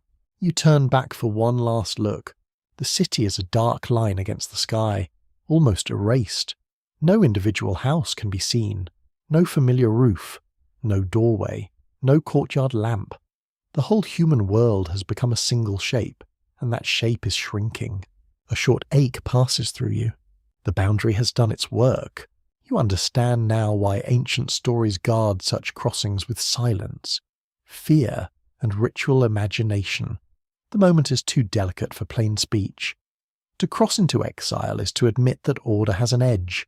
It is to learn that belonging, which once felt like air, can become a place behind you. The shrine remains behind in moonlight. Its small bowl holds ash from offerings no one remembers. The reeds whisper again, but not loudly enough to explain themselves. The road continues into a land that may be real, symbolic, sacred, social, and wounded all at once. No voice announces the crossing, no hand stops you. The boundary simply receives the step, and the night closes softly around it. The palace comes into view slowly, not as a place of comfort, but as a machine for remembering power. Its walls rise from packed earth and sun-dried brick, thick enough to hold heat deep into the evening. At the entrance, officials move with practiced importance. Their robes are cleaner than the workers' tunics, their beards better tended, their eyes sharpened by proximity to authority. The air smells of cedar oil, dust, wool, and cooked meat drifting from inner courtyards. Somewhere, a bronze fitting catches sunlight and flashes like a brief command. You stand among petitioners near the outer court. They wait with the patience of people who have no choice. A farmer with cracked hands, a trader holding a sealed jar, a widow with 2 silent children, a messenger still coated in road dust. All of them face the same invisible centre, the place where the king's name gathers weight even when the king is not seen. Kings inherit more than thrones. They inherit warnings. In Sumerian tradition, rulership is often presented as something granted from heaven, entrusted to human kings for the maintenance of order. Royal inscriptions from cities such as Lagash, Uruk, and Ur describe rulers building temples, digging canals, defeating enemies, restoring justice, and serving the gods. Scholars at Yale, Oxford, and the University of Chicago have shown how these inscriptions mix historical action with sacred legitimacy. The king does not merely boast, he places himself inside cosmic duty. That is convenient. Of course, power has always enjoyed divine stationery, yet the claim is not empty. In a world where city, god, field, canal, and labour are bound together, a ruler's failure can feel like more than bad management. It can feel like disorder entering creation. A neglected canal may ruin harvests. A corrupt official may break trust. A defeated army may leave families scattered. A temple without offerings may signal divine displeasure. The king stands at the anxious meeting point of mud and heaven. So when older stories speak of banishment, lost lands, divine anger, or people sent beyond the ordered world, rulers have reason to preserve them. Such stories warn everyone. They warn subjects that disorder has consequences. They warn kings that authority is conditional, however loudly royal hymns may disagree. They warn cities that belonging can be removed. The palace archive holds this tension. You imagine tablets stacked in baskets, sealed with clay labels, stored in rooms where scribes know the value of dryness. Some tablets record deliveries of livestock, some preserve treaties, letters, labour assignments, temple offerings, and judgments. Others carry literary traditions, copied because old stories serve new rulers. A myth can become a political instrument without ceasing to be mysterious. The king listens to the past when it flatters him. He listens harder when it threatens him. A court scribe sits near a window slit where light falls in a narrow stripe. He copies a composition about ancient order, divine decision, and the fate of those pushed beyond safety. His hand is steady, his mind may be elsewhere, perhaps on lunch, debts, or a supervisor with the emotional warmth of a storage jar. Still, he writes the lines because the palace wants memory disciplined. Royal power often transforms older memories into official patterns. A tale about exile can become a lesson about obedience. A fragment about distant lands can become proof that the king stands at the centre of safety. A warning about divine displeasure can be turned toward enemies, rebels, foreign peoples, debtors, or anyone inconveniently difficult to control.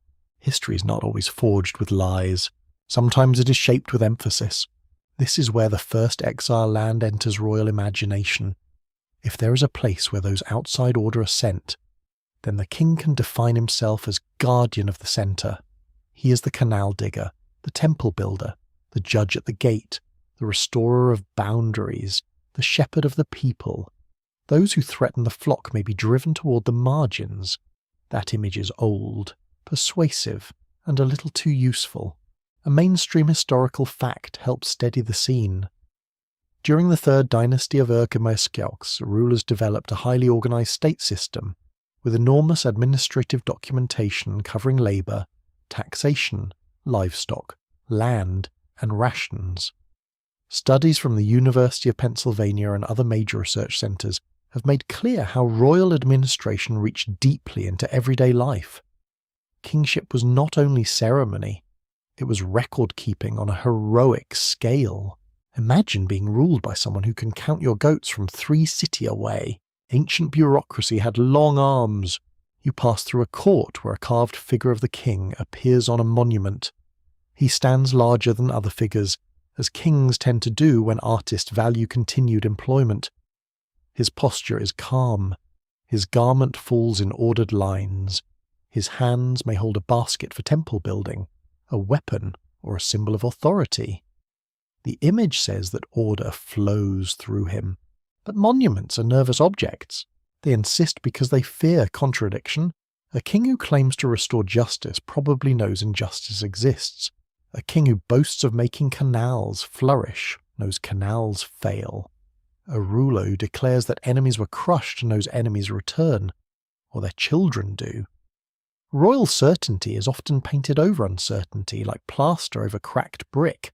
There is a lively scholarly debate about how literally royal inscriptions should be read. Some historians treat them as valuable historical sources when compared with archaeology and administrative records. Others emphasize their ritual and ideological nature, where kings speak in formulas meant to project divine favor. Many scholars hold both views together, since a boast can contain a fact, and a fact can be dressed like a boast. The palace grows quieter as the sun lowers. Servants carry trays, guards shift at doorways, a musician tests a string in a distant room, and the note hangs briefly in the air before fading. Outside, the city continues its ordinary work, unaware or very aware that rulers are also made from appetite, fear, calculation, and sleepiness. Kings are human, unfortunately for everyone. They age, they worry, they misjudge. They listen to advisors who may be clever, loyal, ambitious, frightened, or all 4 before breakfast. Yet the office of kingship demands something larger. The king must become a figure who protects the ordered world from collapse. That means old exile stories are not harmless. They are useful shadows at the edge of the throne. A ruler can say, "Look what happens when order breaks." He can point toward the far land. He can let the tablets speak softly for him. In this way, the warning passes from clay into policy, from myth into ceremony, from divine memory into royal language, a banished ancestor, a distant land, a broken boundary, a people sent outward. All these can become part of a ruler's moral map. The king does not need everyone to understand every sign. He needs them to feel that outside exists, and that he holds the keys to inside. A quirky tradition in later Mesopotamian royal law sometimes makes kings astonishingly ancient, stretching their reigns into lengths no ordinary body could survive. The Sumerian king list famously gives some early rulers reigns of impossible duration. Modern scholars do not treat those numbers as straightforward chronology, but as signals of a mythic past where kingship itself seems older than normal time. Apparently, if you are going to flatter a king, subtlety may be safely ignored, yet beneath the grand numbers lies a deeper anxiety. Kingship remembers a time before stable order, then claims to solve it. The list says rulership descended. Cities rise and fall, floods interrupt, dynasties shift, authority moves from place to place. Even royal ideology admits, perhaps unwillingly, that centres do not last forever. That truth makes exile frightening even to kings, for what is a conquered city, if not a population pushed toward collective displacement? What is a dethroned ruler, if not a man suddenly outside the order he once embodied? What is a ruined temple, if not divine nearness made uncertain? The warning does not point only downward at common people, it points sideways, upward, inward. No throne is far from dust. You stand in the palace archive again, where tablets rest in dimness. The fragment concerning exile, distance, and a land beyond ordinary belonging has entered a royal world, hungry for old authority. It may be copied, classified, adapted, or simply stored. It may influence how later scribes imagine the border between obedience and banishment. It may become one small thread in the robe of kingship. The evening deepens. Lamps are lit. The palace walls release their stored heat. A guard yawns discreetly, then pretends he has not. In the archive, the tablets remain still, but their stillness is deceptive. They are political, sacred, practical, and haunted all at once. Kings inherit the warning because they need it. They need the story of those sent away, because their own power depends on the promise of keeping others near. They need the land of exile because every centre defines itself by an outside. They need the old clay to say what no ruler can admit too openly. Order is fragile. Belonging can break, and even the king, seated beneath banners and praise, rules from a house made of earth. The scribe arranges the tablet as though arranging a small, silent universe. At first, you notice only the marks, wedges pressed into clay, some deep, some shallow, some leaning like reeds in a steady wind. Then the order begins to appear, lines follow lines. Repeated phrases return like footsteps. Names gather in clusters.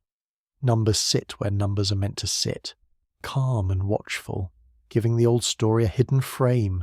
Nothing's accidental here, or almost nothing. The tablet may look damaged, modest, and mute, but a trained hand has placed meaning with care. Ancient scribes did not always write freely, as a modern storyteller might. They worked inside traditions. They learned fixed expressions. They copied lists and patterns until the mind could move through them like a familiar courtyard. Their creativity often lived within restraint. That kind of restraint is easy to underestimate. A modern eye wants surprise. The ancient scribe often wants balance, sequence, and authority. A phrase may repeat because repetition gives the words a ceremonial weight. A number may recur because it belongs to a sacred rhythm. A list may seem dull until you realize it is not merely naming things. It is building the world one category at a time. Scribal culture in Mesopotamia is famous for its lists. Lexical tablets recorded trees, stones, professions, gods, cities, animals, vessels, stars, and foreign lands. Research from major centers such as Yale, Oxford, and the University of Chicago confirms that these lists were central to scribal training and intellectual life. They taught writing, but they also taught order. To list the world was to master its shape. You can feel the classroom behind the tablet. A student bends over clay, a teacher recites. The same sequence comes again and again until it enters memory. City after city, god after god, profession after profession. The world becomes a ladder of names.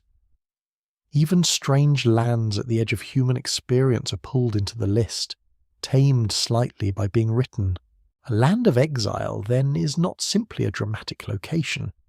It may be part of a larger arrangement, a system of places, beings, duties, and separations. The scribe does not merely mention it. He places it. He gives it a position among other ideas. That position may be the real secret, hidden in plain sight between formula and repetition. The clay becomes a pattern.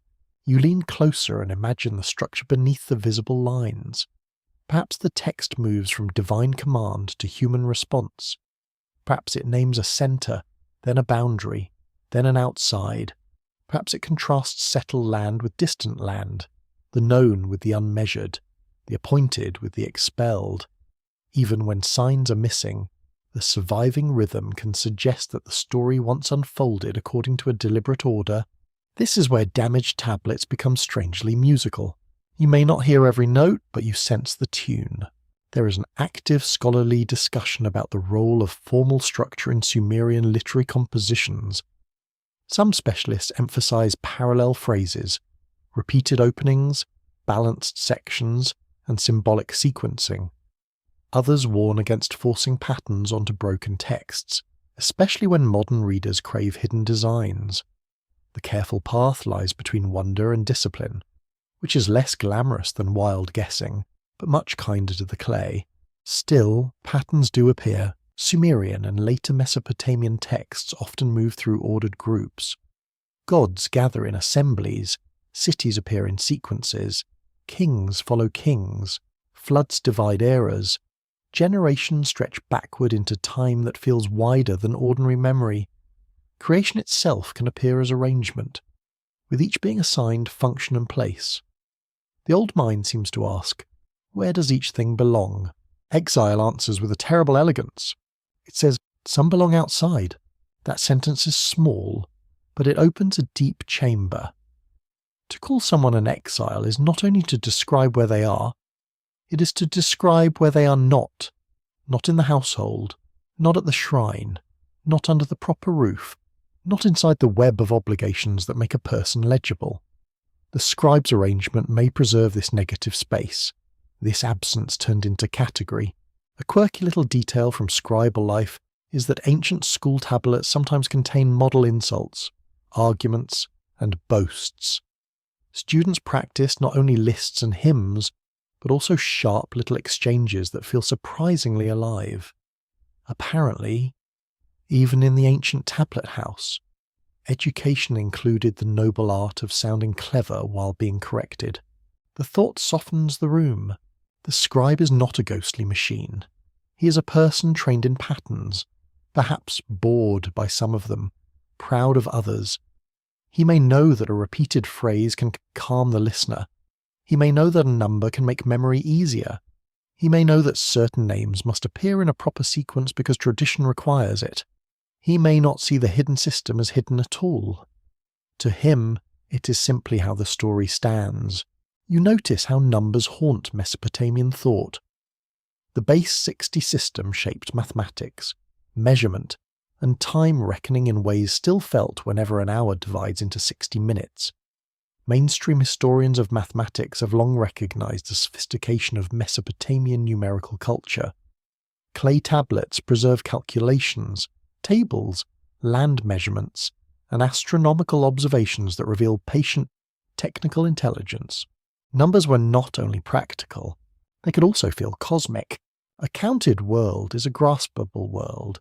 The heavens can be watched, fields can be measured, rations can be assigned, rains can be listed, offerings can be scheduled, even disorder may be placed within cycles. When exile appears within such a culture, it may be understood as part of a structured pattern rather than a random disaster. There is the centre, there is the boundary, there is the outside. There may even be return, though not always for the same person. The scribe's hidden arrangement may therefore suggest an ancient system of separation and maintenance. The gods establish order. Humans serve within it. Those who disturb, exceed, fail, or simply become marked are sent outward. The outward land receives them. Their removal protects the centre, but also reveals the centre's fear. A system that must exile people is never entirely secure.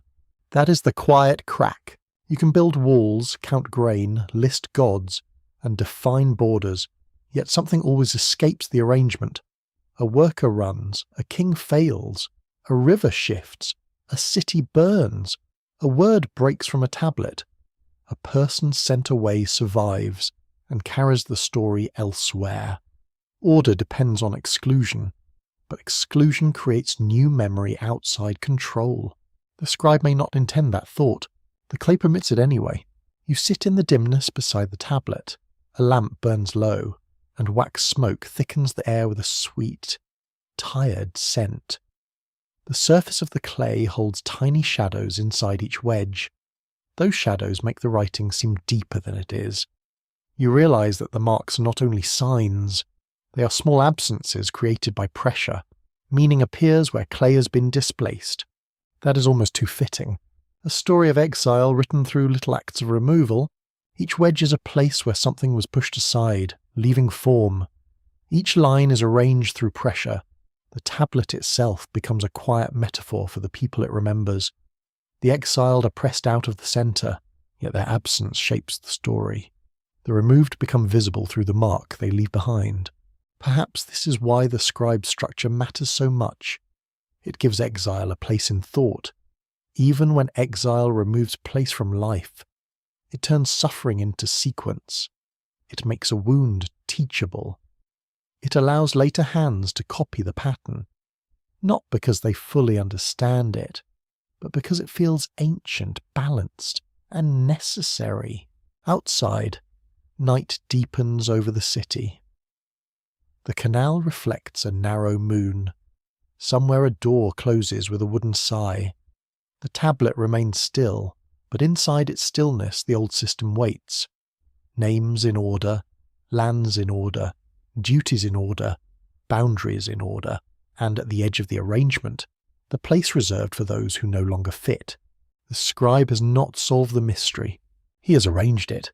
And sometimes arrangement is how an ancient world tells you what it fears most. Rain begins far away, in a place you cannot see, and still the river remembers it. At first, nothing changes near your feet. The canal lies dark and slow beneath a grey morning sky. Reeds stand damp along the bank. A heron moves through shallow water with the offended dignity of a minor official. The air smells of wet clay, fish scales, and smoke struggling upward from cooking fires. Then a murmur passes through the settlement, quiet at first, then sharpened by worry. The river is rising. No one needs a speech. Bodies understand before words do. Men look toward the levee. Women gather children away from the lower yards. A boy runs with news from the northern channel, breathless and thrilled in the dangerous way children can be. Workers lift baskets, ropes, poles, and mattocks. The city does not panic loudly. It tightens. Floodwater teaches discipline. In southern Mesopotamia, river flooding was both gift and threat. The alluvial plain existed because water carried silt across the land over long ages. Yet the same water could break canal banks, drown fields, damage houses, and scatter communities. Archaeological and environmental studies from institutions such as Oxford, Yale, and the University of Chicago have long emphasized that managing water was central to Mesopotamian survival. Irrigation made abundance possible, but it also made dependence unavoidable. The river is never just scenery. It is a partner with terrible moods. You watch workers strengthen an embankment with mud, reeds, and hurried curses. The bank squelches under their feet, the baskets grow heavy. Mud grips ankles as if the earth itself has become possessive. Every person knows the logic of the moment. Water must be persuaded to stay where people need it. Water must not be allowed to remember its older freedom. That is always the problem. Water has a long memory. The flood tradition in Mesopotamia carries this fear into sacred story. Ancient texts speak of a great destruction by water, of divine decision, human warning, survival through a vessel, and the strange silence that follows catastrophe. Versions appear in Sumerian and later Akkadian literature, and scholars have compared them carefully for more than a century. These stories are not simple reports. They are memory, theology, literature, and trauma braided together. In them, floodwater does more than kill or cleanse. It interrupts time. It divides what came earlier from what can be remembered afterward. Before the flood, kings may reign for impossible spans. Cities may seem closer to divine arrangement. Human origins feel wrapped in brightness and fog. After the flood, history resumes with a different weight. Kingship returns. Cities rise. Records continue. But something has been lost beneath the water. This is where the exile land becomes haunting. If the first exiles were sent into a distant place before the Great Interruption, then floodwater may have covered their road, blurred their tracks, and turned geography into legend. A path once known to traders, workers, or priests could become a phrase on clay. A settlement at the margin could disappear beneath silt. A real borderland could survive only as a mythic direction, half remembered by scribes who knew the name but not the dust. You stand beside the swelling channel and imagine a road sinking. Not all at once, not dramatically enough for a royal poem. First, the low ground fills, then the path becomes a strip of mud, then reeds spread over it. Fish move where sandals once passed, a marker stone tilts, a small shrine collapses. Later, children are told that somewhere under the marsh lies the old way to the land of the banished. That is how memory changes clothes. There is a continuing scholarly debate about how Mesopotamian flood stories relate to actual flooding events. Some researchers see them as literary transformations of repeated regional floods, made grand through theological imagination. Others suggest the stories carry memories of especially destructive episodes that deeply marked early communities. Many scholars remain cautious, because flood layers found in one city do not automatically prove one universal disaster across all Mesopotamia. The clay asks for patience. The mud asks for humility. A quirky old observation comes from excavations at several Mesopotamian sites, where early archaeologists sometimes found flood deposits and grew very excited. Occasionally, too excited. One layer of silt could become, in a hopeful headline, the flood. Later work often made the picture more complicated. Ancient mud, it turns out, does not always support modern enthusiasm with proper manners. Still, the excitement is understandable. Flood stories feel ancient because rivers feel ancient. Every community near dangerous water knows the sound of sudden loss. Walls soften, grain spoils, animals cry from pens, bodies push through brown currents carrying doors, mats, branches, and pieces of houses. Afterward, the world smells of rot, silt, and exhaustion. Survivors become keepers of before and after. You move through a settlement preparing for high water. Clay jars are lifted onto platforms. A family ties bundles to roof beams. Goats bleat from a raised pen. A priest passes carrying a small vessel, murmuring words meant to quiet forces older than administration. Nearby, an official counts tools because even disaster must be organised. Obviously, Mesopotamia would probably inventory the end of the world if given enough tablets. There is comfort in that. Counting does not stop the flood, but it keeps fear from becoming shapeless. A tablet can record losses, a list can name survivors, a ration account can help people continue. Writing stands against erasure, even when water threatens the signs themselves. Perhaps that is why flood traditions and tablets feel so deeply connected. Both know that memory must be rescued from dissolution. The exile land, if linked to floodwater, becomes part of this rescued memory. It may be a place remembered from before a major disruption, or a symbolic space created by the logic of loss. Flood and exile share a hidden grammar. Both remove people from where they belonged. Both turn familiar land strange. Both make return uncertain. Both leave survivors asking whether the old order can truly be restored. The river rises through afternoon. The light flattens. Clouds hang low and bruised. Water presses against the bank with steady force, not roaring, not theatrical, merely insistent. You hear reeds snapping somewhere downstream. A child begins to cry, then stops when an adult holds her too tightly. The smell of wet earth grows darker, almost metallic. The first breach comes quietly. A small line of water slips through the bank, bright and quick. A worker shouts. Others rush toward it, packing mud, throwing reeds, stamping with their feet. For a moment, the line disappears. Then it returns slightly farther along, patient as fate. This is how systems fail, not always by collapse, sometimes by seepage. A city can withstand a blow and still be undone by small openings. A boundary weakens, a road becomes impassable, A record breaks. A name loses context. A community forgets why a place was feared, but keeps fearing it. The story of exiles sent to a distant land may have passed through many such breaches before reaching the tablet. The flood does not need to destroy the land itself to transform it. It only needs to interrupt access. A route closed for one generation becomes uncertain in the next. A canal shifts, and the old crossing is gone. A marsh expands, and the remembered road becomes a tale. A tale becomes sacred because ordinary memory can no longer verify it. Evening falls under a sky without stars. Lamps tremble in doorways. The rising water catches their reflections and breaks them into restless pieces. People speak softly now, as if loud voices might encourage the river. The city feels smaller, gathered against the dark. You understand why ancient testimony is fragile. It survives by accident, copying, reverence, and stubbornness. It survives fire, yet fears water.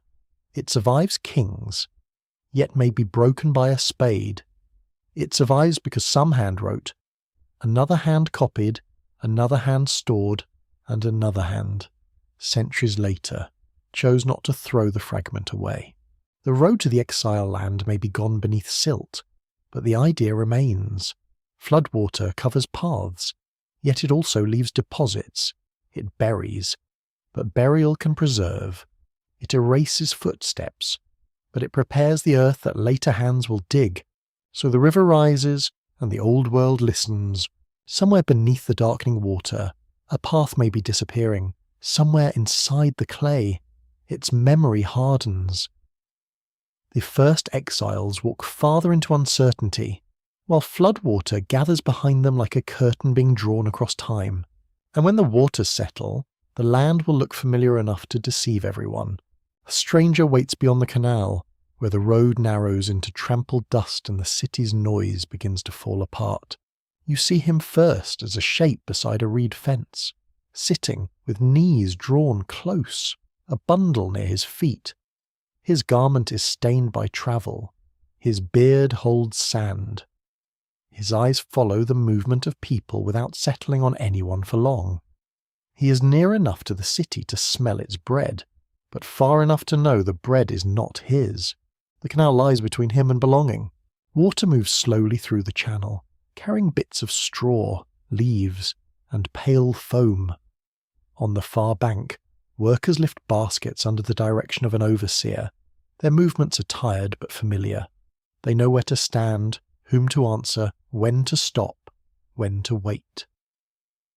The stranger watches that rhythm with the stillness of a person listening to a song once known in childhood. Perhaps he's not a criminal. Perhaps she's not guilty. Perhaps they are simply displaced, which is often punishment enough. Ancient cities made outsiders in many ways. War produced captives. Debt forced families into dependency. Famine pushed villagers towards stronger settlements. Marriage moved women between households. Trade brought foreigners with different accents and habits. Royal projects demanded labour from people who did not choose the road. The official texts may call them workers, servants, dependents, prisoners, messengers, or foreigners. The heart hears another word. Strangers. Research on Mesopotamian social history from universities such as Chicago, Yale, and Oxford shows that administrative tablets recorded many categories of labourers and dependents, including women and children assigned to institutional work. These documents are dry on the surface. They list rations, tasks, and totals. Yet behind the numbers stand people whose lives were shaped by movement, obligation, and unequal power. A ration list can be a haunted object. It tells you someone ate. It does not tell you whether they wept. You walk closer to the stranger beyond the canal. He does not rise. He looks at the water, then at the gate, then at the bundle near his feet. The bundle may contain bread, a spare garment, a tool, a charm, or nothing worth naming. Exile often reduces a life to what can be tied in cloth. On the city side, a child points at him and is pulled away by an adult. Not cruelly, perhaps, just quickly. The gesture says enough. Outsiders are noticed. They are measured without tablets. Their clothing, speech, scars, posture, and silence become evidence. People near the center learn to read difference because difference may carry danger, need, or inconvenience. The stranger may have come from a defeated town. He may have been assigned to canal work after a campaign. She may have served in a textile workshop and escaped. They may have followed relatives who vanished along the marsh edge. The tablet that hints at a land for first exiles turns solemn and mythic. But the social world beneath it is full of ordinary displacements. People have always been moved by power, sometimes with ropes, sometimes with hunger, sometimes with a polite order that leaves no alternative. There is an ongoing scholarly discussion about how much early Mesopotamian myths preserve the experience of marginal peoples. Some historians are cautious, noting that elite scribes usually wrote from the perspective of temples, palaces, and trained schools. Others argue that myths can carry social memory indirectly, especially when they speak of labour, creation, banishment, wilderness, and the edges of settlement. The debate remains tender because the poorest voices rarely reach us on their own terms. That silence is not neutral. It was made.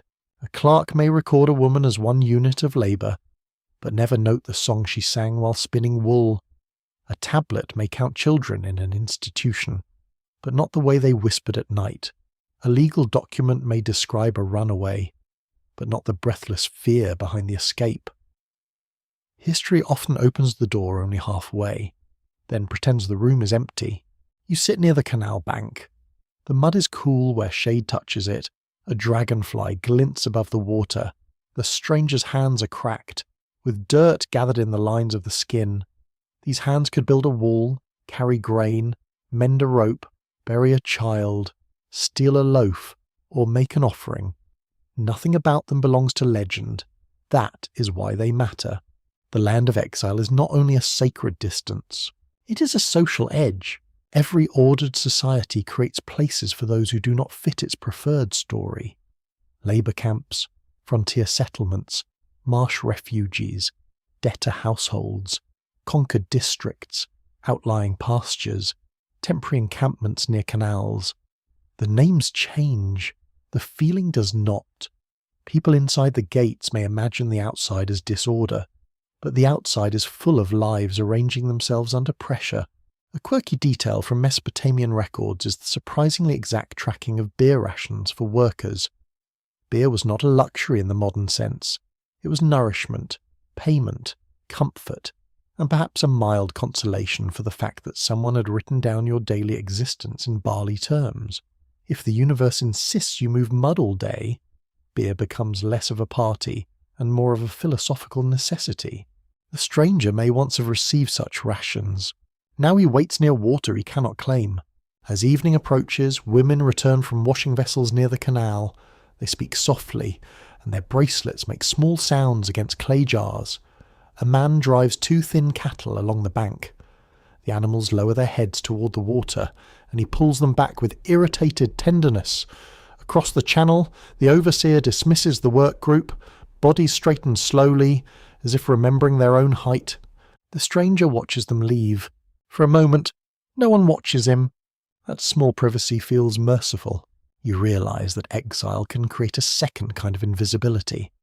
At first, everyone sees the outsider too clearly. Later, no one sees them at all. They become part of the margin scenery, like reed mats, stray dogs, broken baskets, or smoke from distant huts.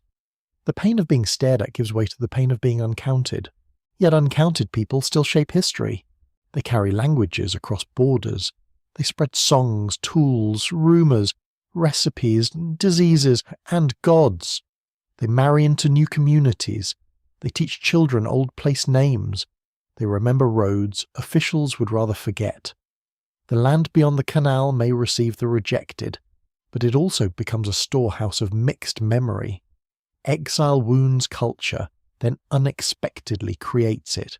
This is why the first exiles cannot remain only symbols. They must be imagined as social beings, not just mythic shadows. Their movement changes the map. Their absence changes the city. Their survival changes the land to which they are sent. A borderland is not made by emptiness. It is made by people standing where official belonging thins. Night gathers gently over the canal. The water darkens until it reflects only broken pieces of sky. The stranger finally rises, lifting the bundle with a stiffness that suggests long waiting. He does not cross toward the gate. He turns along the outer bank, where the path leads into reed shadow and scattered dwellings. No guard stops him. No scribe records the step. Still, something important has moved. You listen to the fading sound of his sandals against dry earth.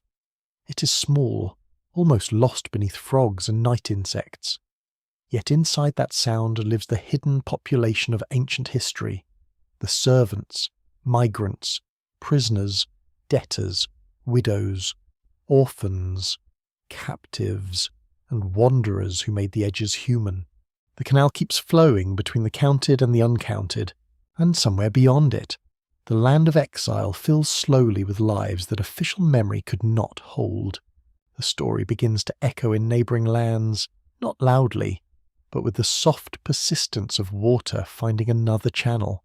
You stand beneath a sky darkened by evening smoke, somewhere along a trade road where languages touch without fully blending. A camp has formed near a shallow bend in the river.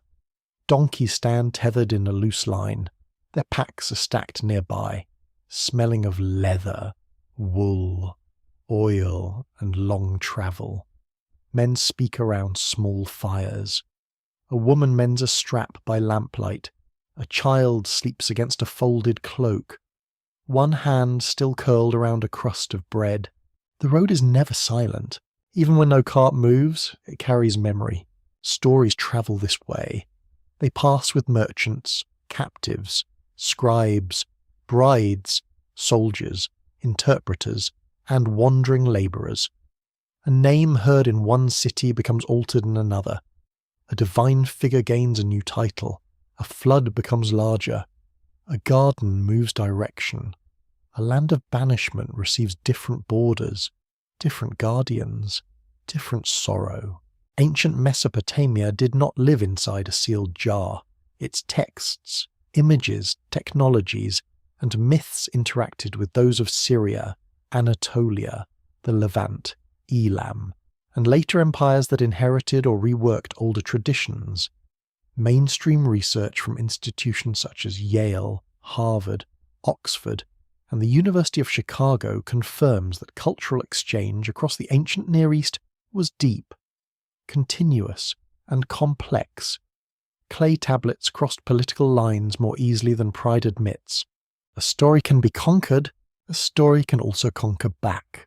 You listen to travellers speaking by firelight. One tells of a city destroyed by divine judgment. Another speaks of a garden where human life began close to sacred abundance, then passed into hardship. A third remembers ancestors wandering away from a homeland after anger, mistake, command, or necessity. None of the stories are identical, yet they share a pulse. Nearness is lost. A boundary is crossed. The human condition becomes life at a distance. That pattern is older than any single teller. The Sumerian idea of a land beyond order, where exiles or separated beings are sent, resonates with other ancient traditions of expulsion. In later Mesopotamian literature, humans survive flood, heroes seek faraway realms, and kings confront limits at the edge of the world. In neighbouring traditions, sacred gardens, wilderness wanderings, cursed lands, and banished figures appear again and again. The details differ, but the emotional geography feels strangely familiar. Inside the firelight, someone laughs too loudly at a joke. Someone else spits into the dust. A donkey chooses that sacred moment to bray with impressive lack of dignity. The ancient world may be full of cosmic mysteries, but animals remain committed to lowering the tone. Still, the laughter fades. The story returns. You hear a tale of a lush place in the east, a place of beginnings and divine presence. You hear of a human pair, a forbidden act, and ascending away from abundance into labour. You hear another story from mountain people, where a rebel is driven out and a new settlement forms under a different god. You hear of a wilderness where a nation is tested, stripped, fed, and taught dependence beneath a hard sky. None of these should be flattened into one simple origin. That would be too easy, and easy answers are often badly behaved. Yet similarities invite careful wonder. Ancient peoples inherited shared environmental fears, social realities, and religious questions. Rivers flooded, cities expelled, families migrated, workers fled, kings deported, fields failed. People asked why life is toil, why divine nearness feels broken, and why the world remembers a lost place. There is an open scholarly debate about the relationship between Mesopotamian myths and later neighbouring traditions. Some researchers emphasise direct literary borrowing, especially where texts show close parallels. Others prefer broader cultural influence, where stories circulate in shared symbolic environments. Still others caution that similar human experiences can produce similar story patterns without a single direct source. The debate stays alive because ancient memory does not move with labels attached. It moves like smoke. You watch smoke rising from the campfires. It bends eastward, then disappears into darkness.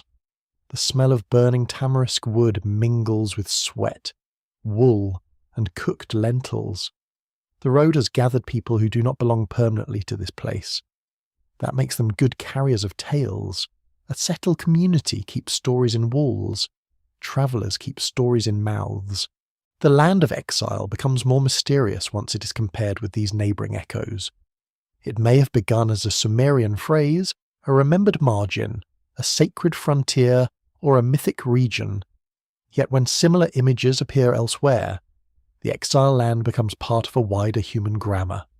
The gate, the road, the lost centre, the difficult outside, and the hope or fear of return form a sequence many cultures understand. Why does this sequence persist? Perhaps because childhood itself is a kind of exile from an earlier safety. Though no child knows it at the time. Perhaps because every agricultural society knows the harshness of leaving shelter for labour.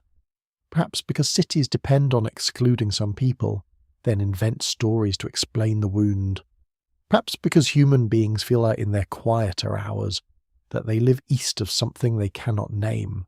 A fringe tidbit appears in modern speculative circles where writers sometimes connect Sumerian exile lands, biblical gardens, lost continents, hidden civilizations, and star beings into one grand secret map. It is imaginative, certainly. It is also a reminder that broken ancient texts create empty spaces modern minds rush to furnish. People dislike an unfurnished mystery. They bring their own chairs. The older echoes do not require such certainty. They are more powerful when left partly open. You turn toward a storyteller near the fire. His face is lined by smoke and age. He gestures not with theatrical urgency, but with the calm authority of someone who has told the tale many times. He speaks of a place beyond familiar fields, where those under judgment must go. He does not give coordinates. He gives signs.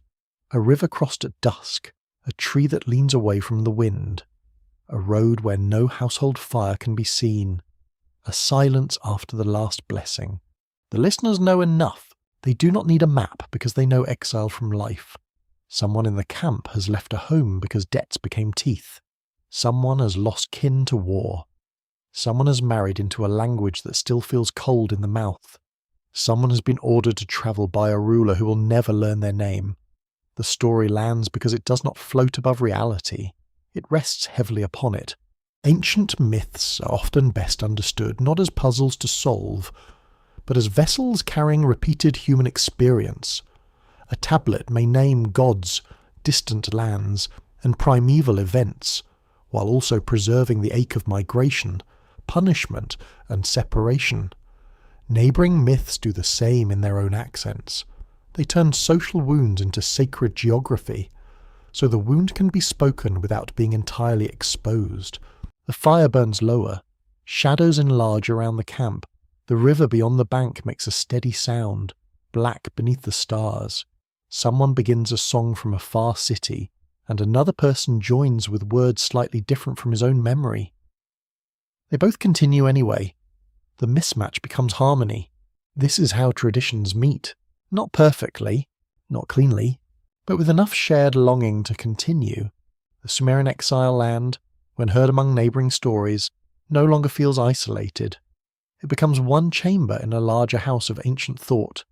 Other cultures build adjoining rooms, each with its own doorway, lamp, and sorrow. Together they suggest that early humanity repeatedly imagined itself as separated from a former closeness, whether to gods, gardens, cities, ancestors, or divine order.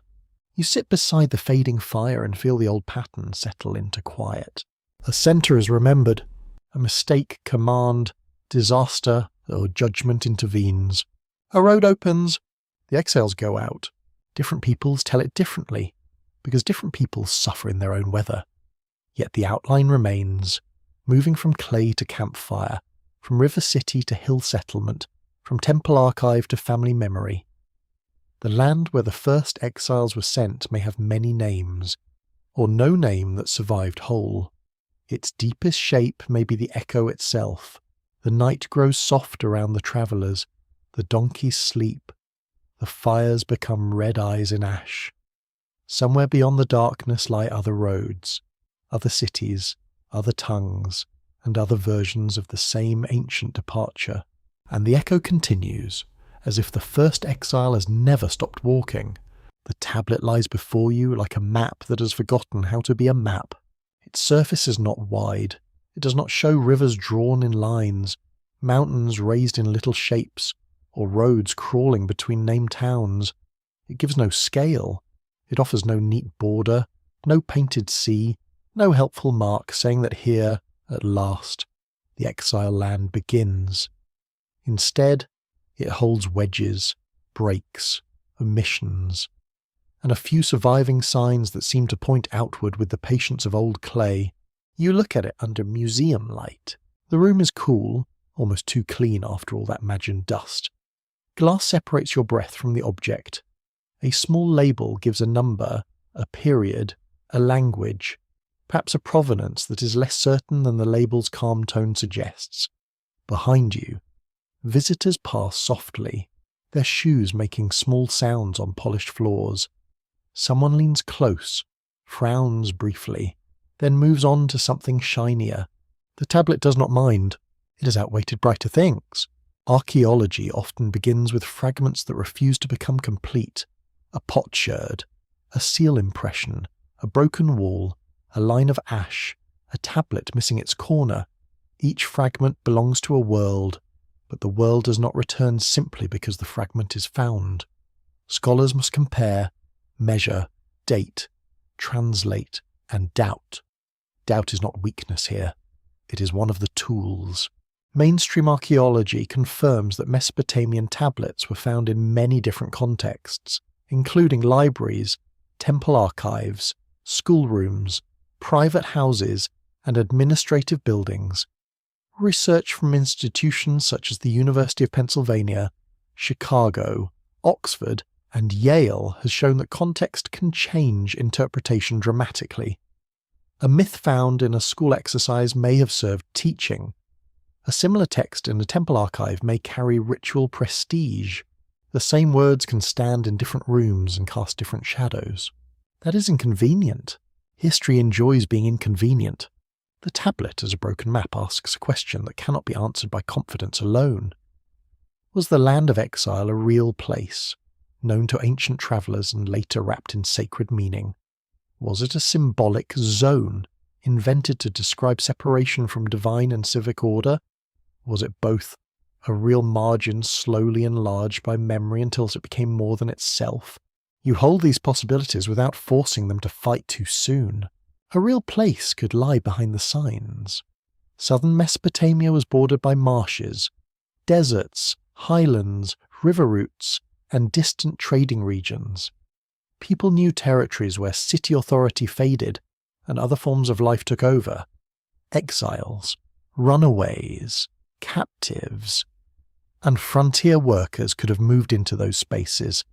A tablet might preserve a place name now lost, distorted, or only partly understood. Yet symbolism also breathed through ancient geography. A land can be meaningful because it stands outside the centre. It can be placed beyond ordinary roads because it represents a condition, not merely a province.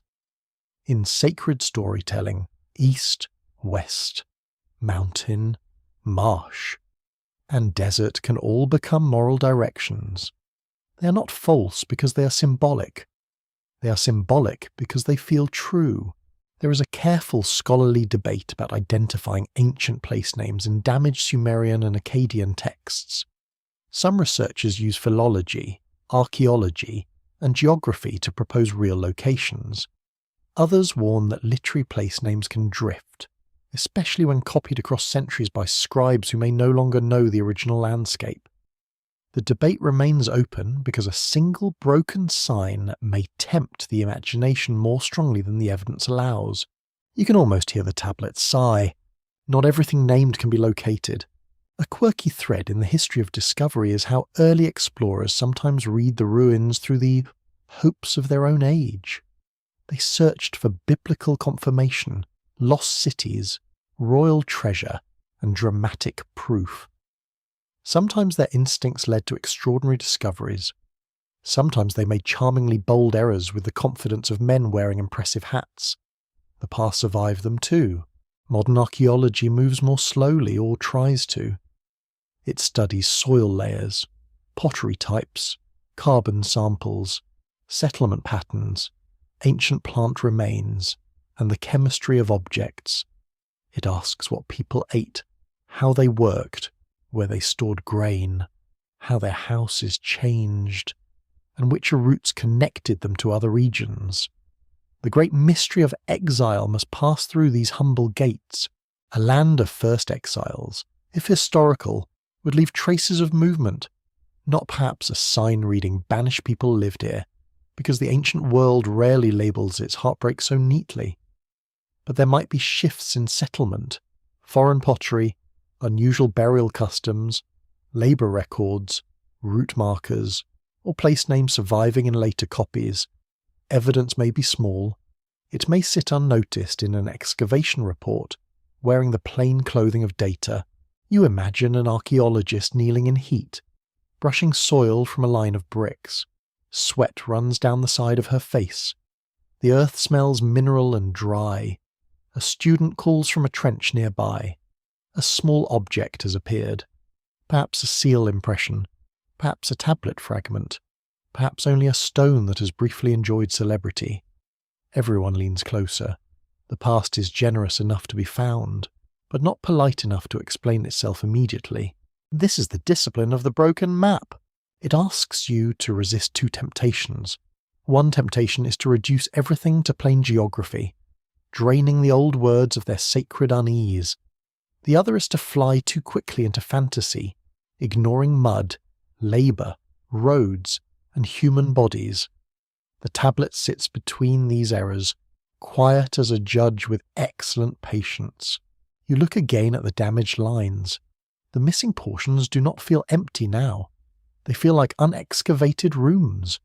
Each break could hide a place name, a verb of sending, a divine title, or a description of a landscape.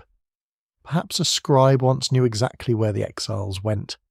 Perhaps he only knew the phrase inherited from older teachers. Perhaps he copied it faithfully while understanding it less than the first teller did. Ancient texts can preserve words after understanding has begun to fade. That thought is unsettling. A community may continue reciting a name long after the road to that place has vanished. Children may learn a line in school without knowing that it once referred to a marsh settlement, a mountain pass, or a penal frontier. Priests may invoke a distant land because ritual requires the phrase, even while its original geography sleeps under silt. Meaning does not disappear all at once. It becomes layered. The tablet therefore behaves like a broken map, not because it fails, but because it maps several things at once. It maps a possible route. It maps social exclusion.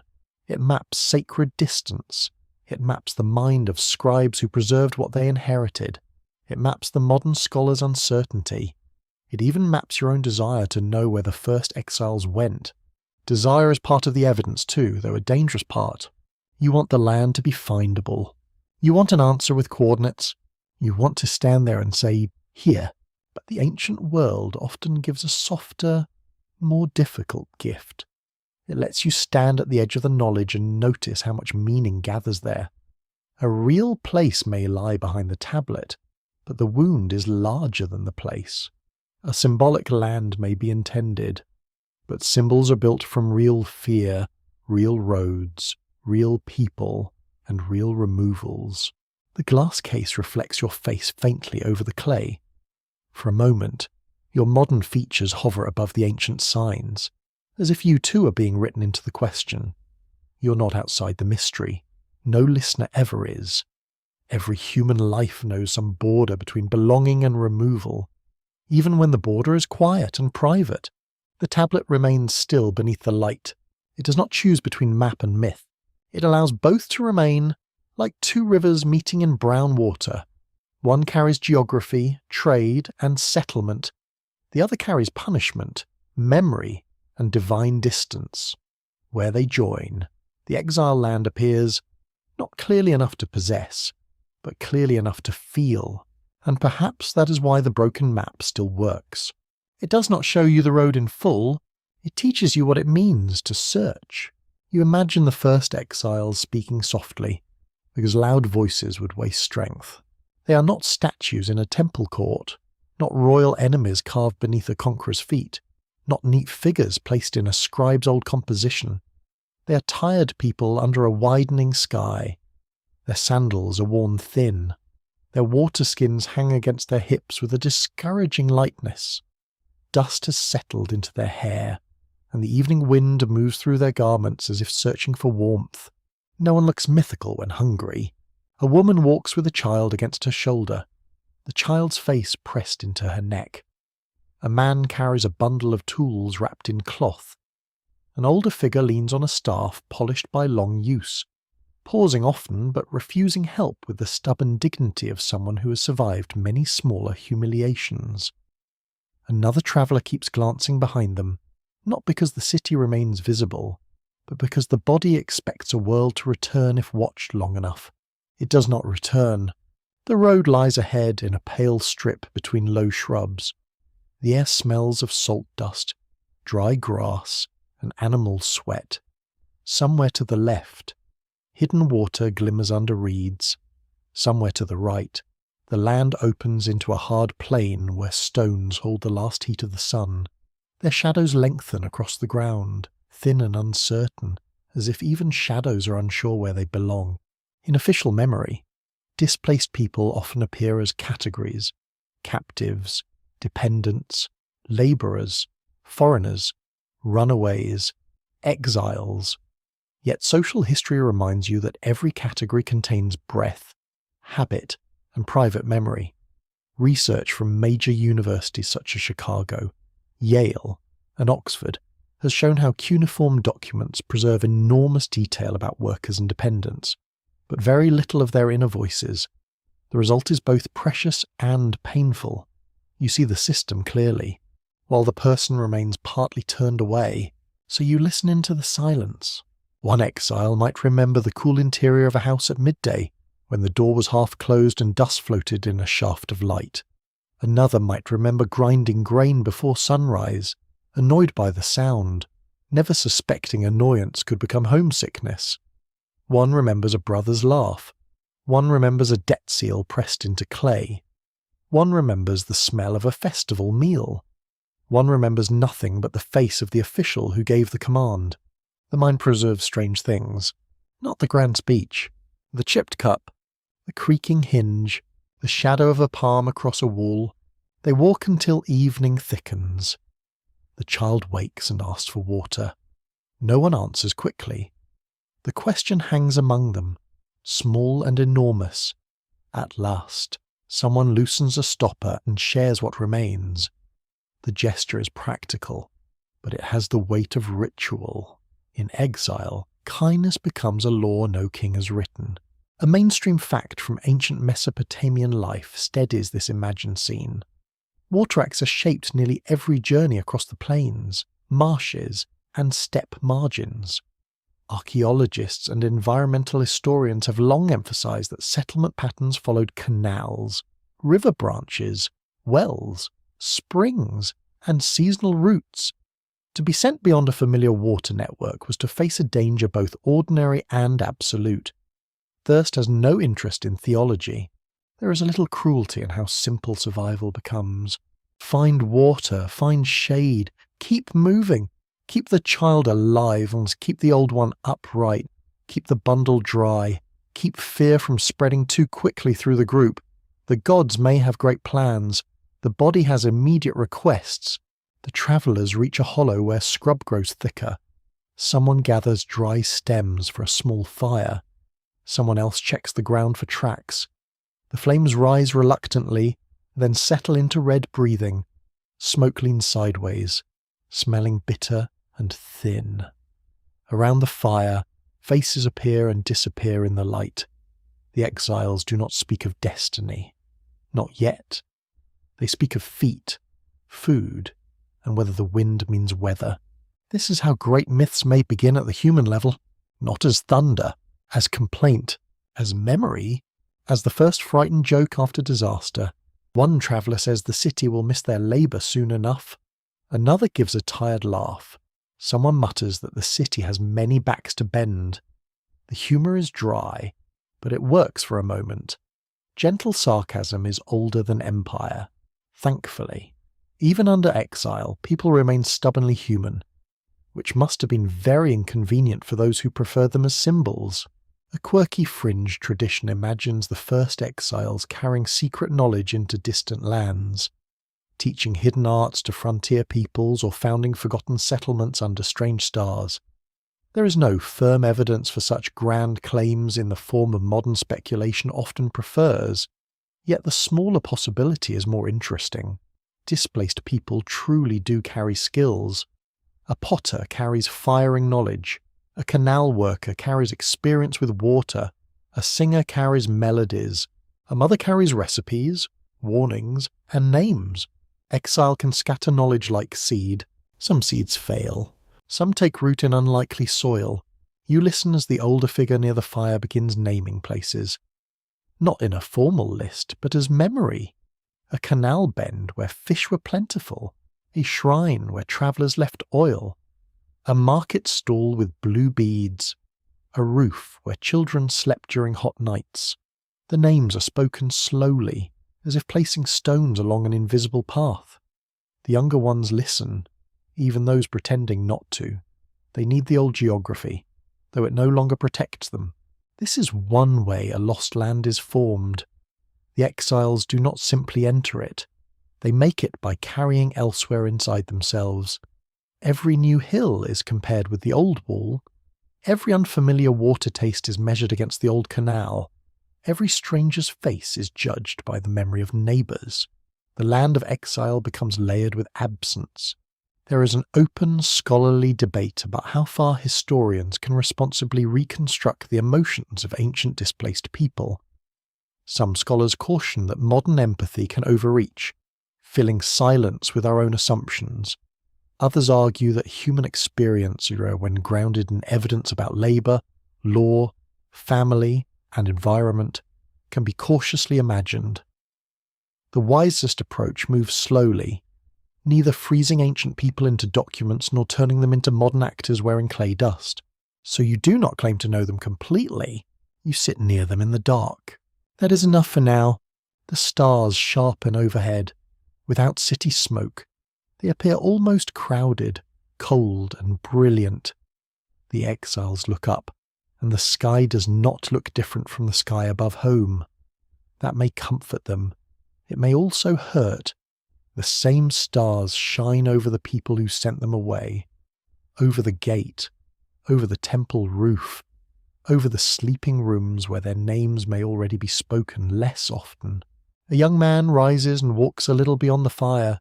He stands with his back to the others, shoulders tight. Perhaps he is angry. Perhaps he's trying not to cry. Perhaps he's relieved, which would trouble him most of all.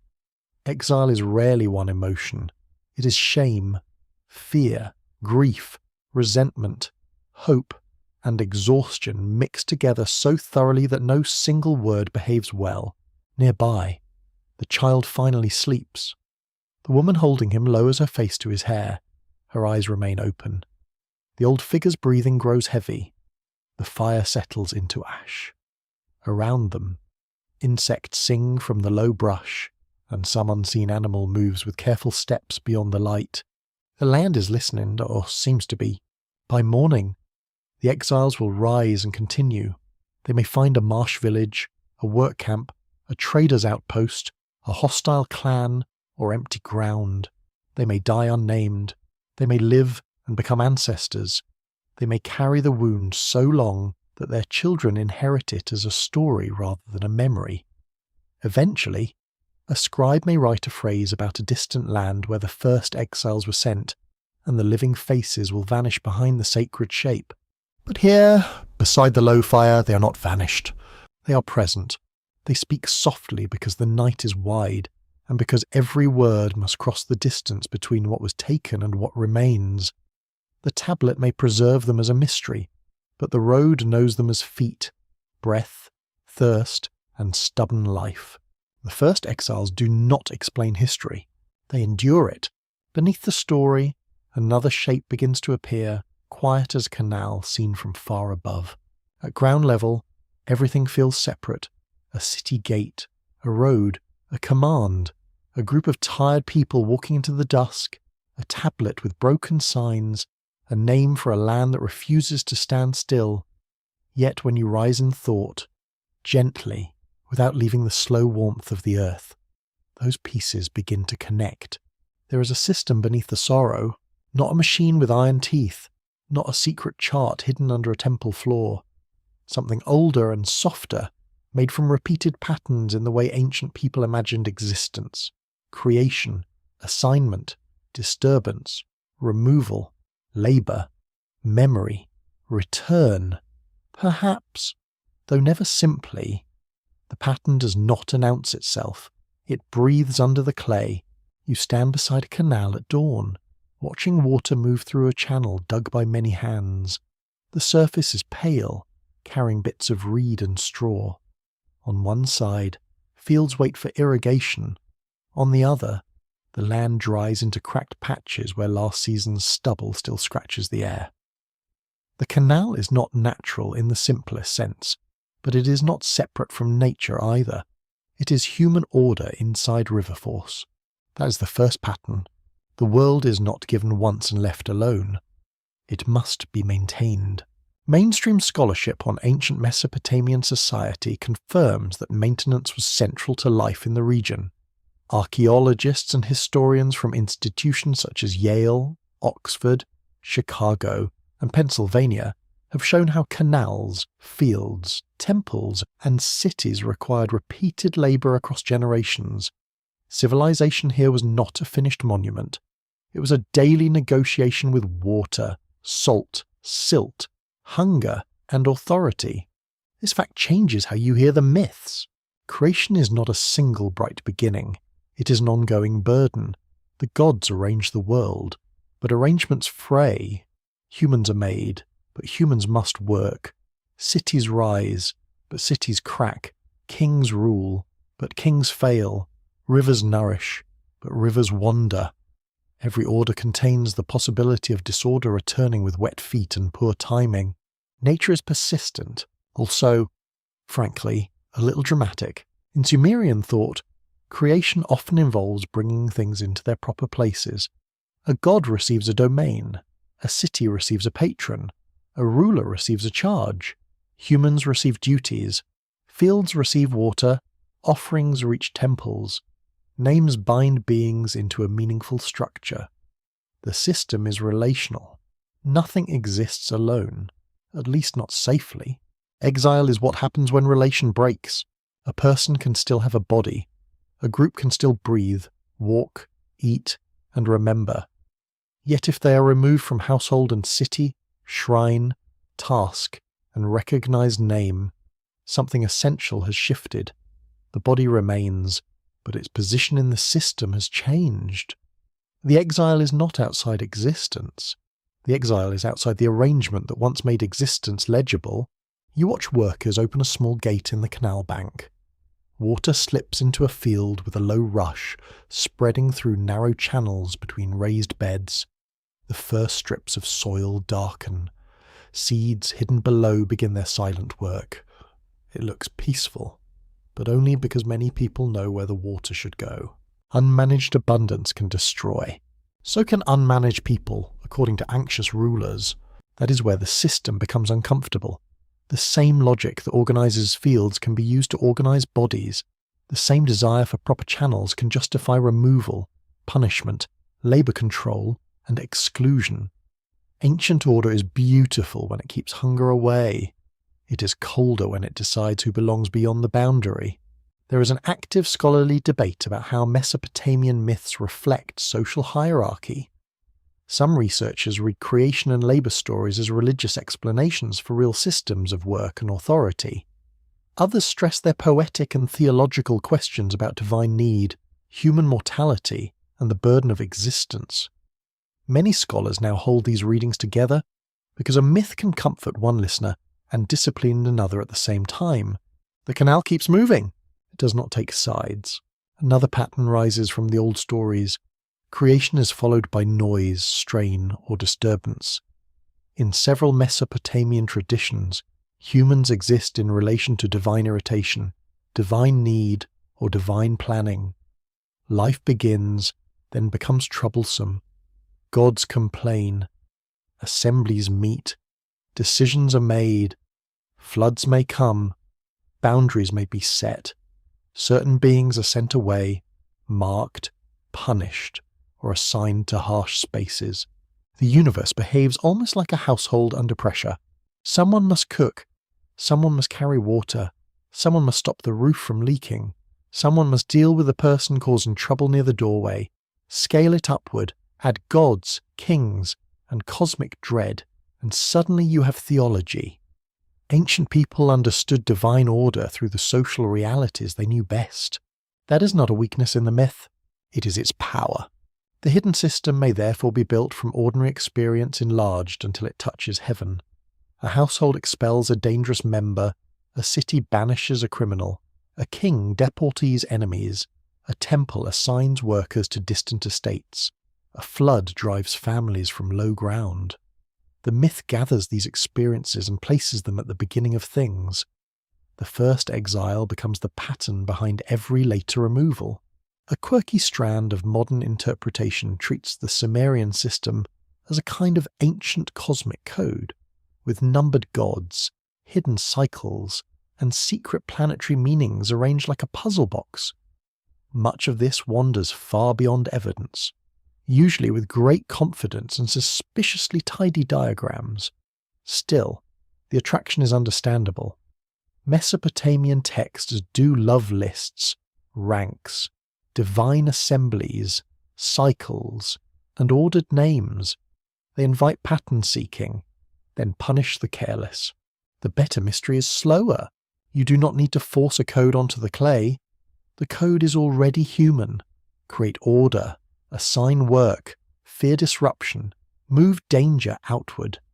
Remember the outward place as sacred, shameful, necessary, and frightening. Repeat the pattern until it feels older than memory. This repetition appears in royal ideology too. A king restores order after chaos. A city rebuilds after destruction. A temple is renewed after neglect. A canal is cleared after silt. The same story returns in different clothing. Something good is established. It decays, breaks, rebels, or floods. Authority responds. A center is made whole again, at least in the inscription, which is where kings are most successful. Real life is less obedient. Cities fall. Exiles do not vanish properly. Borderlands create new communities. People outside the count learn routes the center does not control. A system built on removal cannot entirely govern what removal produces. That is the hidden irony. Exile protects the center by sending trouble away. Yet the away becomes its own world, carrying memory, resentment, skill, and sometimes new beginnings. You walk along the canal until it narrows. The fields give way to scrub and reed beds. The neat channels become uncertain pools. Frogs call from hidden places. The air smells of mud, green rot, and sun-warmed water. Here, the system visibly loosens. The measured flow becomes wandering. The land itself demonstrates the pattern. Center, channel, edge, overflow. Perhaps the Sumerian imagination learned from water. A canal teaches order, but a flood teaches humility. A field teaches assignment, but a marsh teaches mixture. A city teaches belonging, but a road teaches loss. The land where the first exiles were sent may stand at the meeting point of these lessons. It is where the system deposits what it cannot easily absorb. That does not make the exiles meaningless. It makes them dangerous to certainty. Every person sent outward asks whether the centre is just. Every banished group asks whether order requires cruelty. Every mythic exile asks whether humanity itself lives at a distance from an original nearness. The hidden system is not simply an explanation. It is a wound arranged into thought. You pause as evening returns. The canal behind you catches the last light, straight and purposeful. Ahead, water spreads into reeds without asking permission. The sky turns purple over the flat land. Insects begin their thin music. Somewhere, unseen people prepare fires at the margin. The system beneath the story remains unfinished because human life remains unfinished. Creation continues through labour. Exile continues through memory. Return remains uncertain. The clay records a pattern, but it does not heal it. It only lets you see for a breath how the ancient world arranged its deepest fear. That order might need an outside, and that the outside might remember. Distance becomes a kind of wall, though no brick is laid and no guard stands watching. You feel it first in the way voices fade. A name shouted from the city gate carries only so far. A drum beat from the temple courtyard travels across fields, then thins over reeds, then dissolves into wind. Smoke from household fires rises behind you, visible for a while, then becomes a grey uncertainty under the evening sky. The world does not end at the boundary. It simply stops answering in the old language.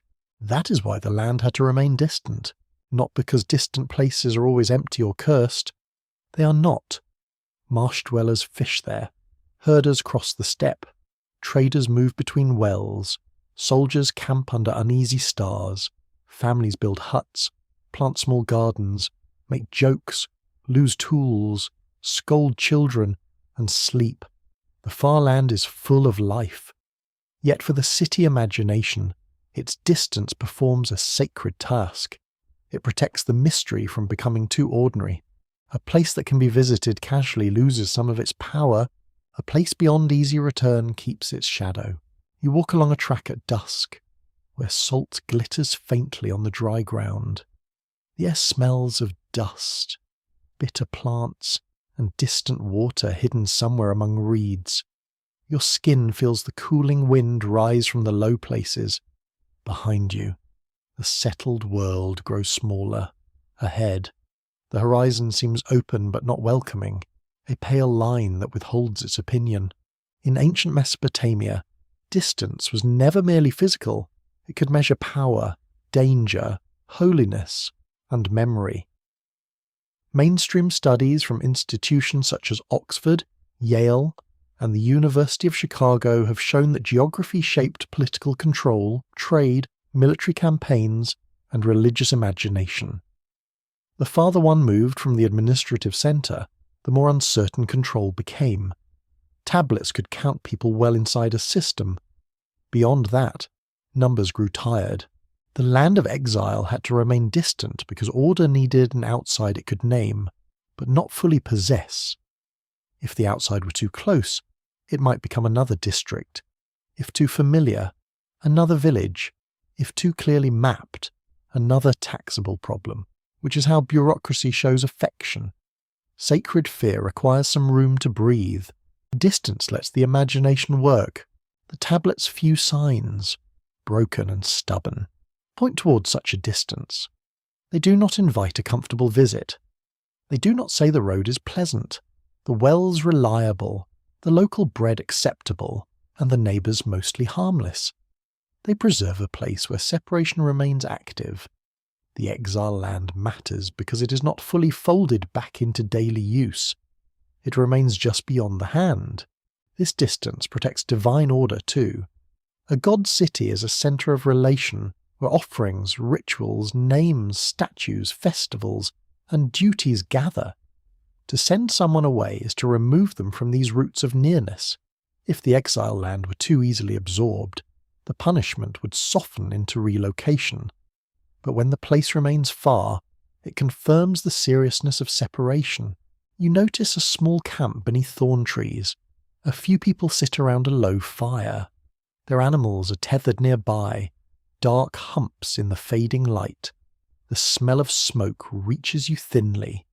One person looks up as you pass, not hostile, not friendly, simply measuring. The margin has its own etiquette. It does not waste welcome. These people know distance differently from city scribes. For them, the far land is not a symbol. It is weather, pasture, water, risk, and habit. They know which path floods after rain, which well tastes of salt, which stranger brings news, which officials should be avoided because officials carry tablets and tablets carry consequences. The margin may be distant from the city, but it is near to those who live there. This creates a quiet tension. The same land can be home to one person and exile to another. A scholarly debate continues around how ancient texts transform lived landscapes into literary and religious symbols. Some researchers stress that places described as wild or marginal may have supported complex communities. Others note that city-based scribes often portrayed frontier zones through the fears and assumptions of urban society. The debate matters because the exile land may look different depending on who is speaking and who has been silenced. You pass the camp slowly. A child coughs near the fire. A woman breaks a flat cake and gives part to someone older. No one looks like a demon, a guardian, or a mythic remnant of a forgotten age. They look tired. They look real. That reality does not weaken the mystery. It deepens it. Sacred geography is often built over ordinary lives. A quirky later habit among antiquarians was to imagine every mysterious ancient land as a lost paradise, a cursed colony, or a hidden kingdom waiting for rediscovery. One can almost picture them leaning over maps with candlelight, confidence, and very little fear of embarrassment. Yet the older distance is subtler. The land does not need golden ruins to matter. It needs only to remain beyond the circle where belonging is guaranteed. You continue into darkness. The sky fills with stars. Without city lamps, the constellations appear dense and severe, like markings on a tablet no one has learned to read completely. The ground cools underfoot, somewhere to your left. Reeds rustle beside unseen water. Somewhere ahead, a dog barks once, then stops. Distance works on memory by changing its texture. At first, the exile remembers details sharply: the curve of a street, the face of a neighbour, the taste of water from a household jar. Later, those memories soften.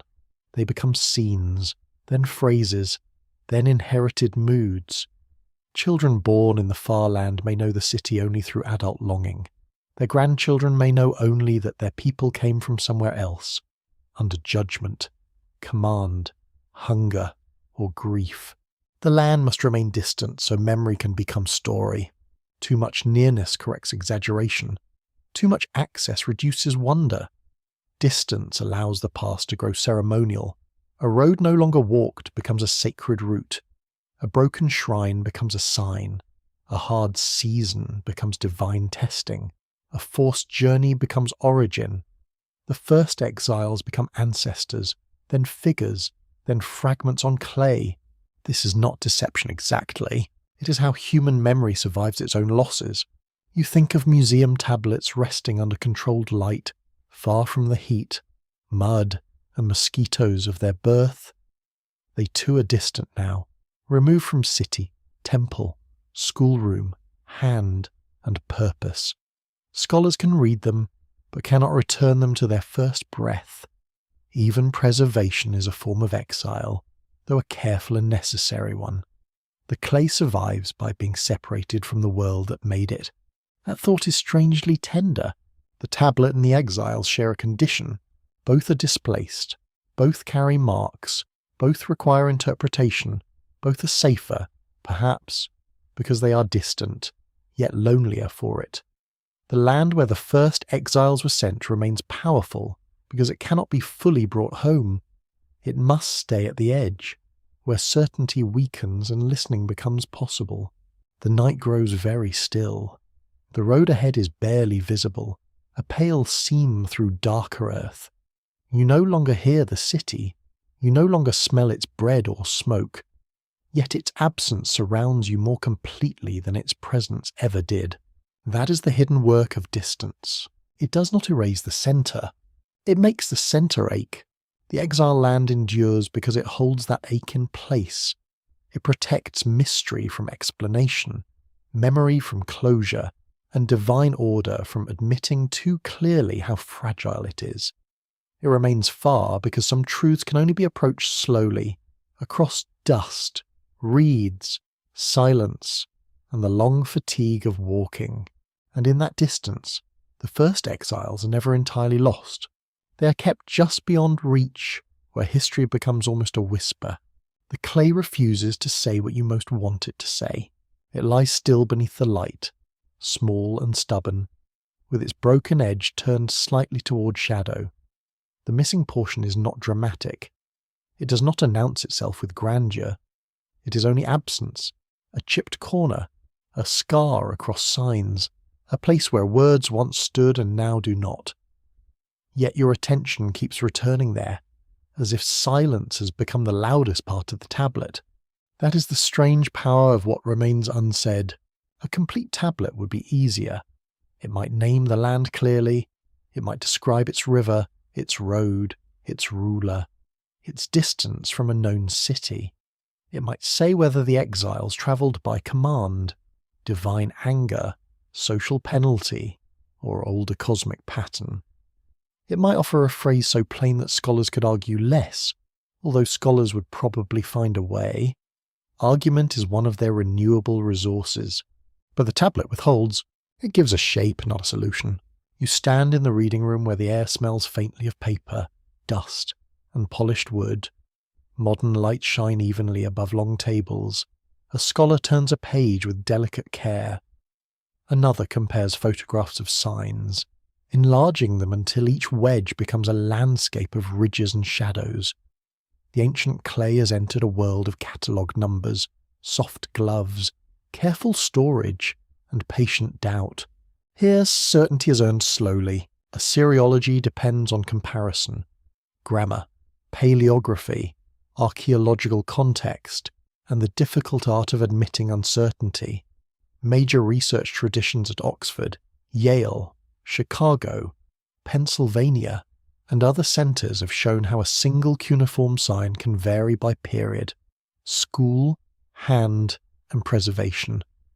A reading may feel obvious until another tablet appears with a better parallel. Ancient clay enjoys embarrassing confidence, so the silence matters. It is not empty space waiting for fantasy. It is evidence of damage, transmission, and the limits of recovery. It tells you that ancient history is not a treasure chest opened once and emptied cleanly. It is more like listening to voices across water at night. Some words reach you, some sink, some are changed by the wind. The land of the first exile stands exactly there, between hearing and loss. A mainstream historical fact helps steady the uncertainty. Thousands upon thousands of cuneiform tablets survive, yet the survival is uneven. Some periods, cities, institutions, and genres are represented richly, while others are nearly silent. Archaeological discovery depends on ancient storage habits, later destruction, soil conditions, excavation choices, and modern preservation. The surviving archive is vast, but it is not complete. That is humbling. Also slightly unfair. The past left paperwork, then hid the index. You look again at the damaged lines. The absence invites questions that multiply quietly. Was the missing phrase a place name? Was it a verb of sending?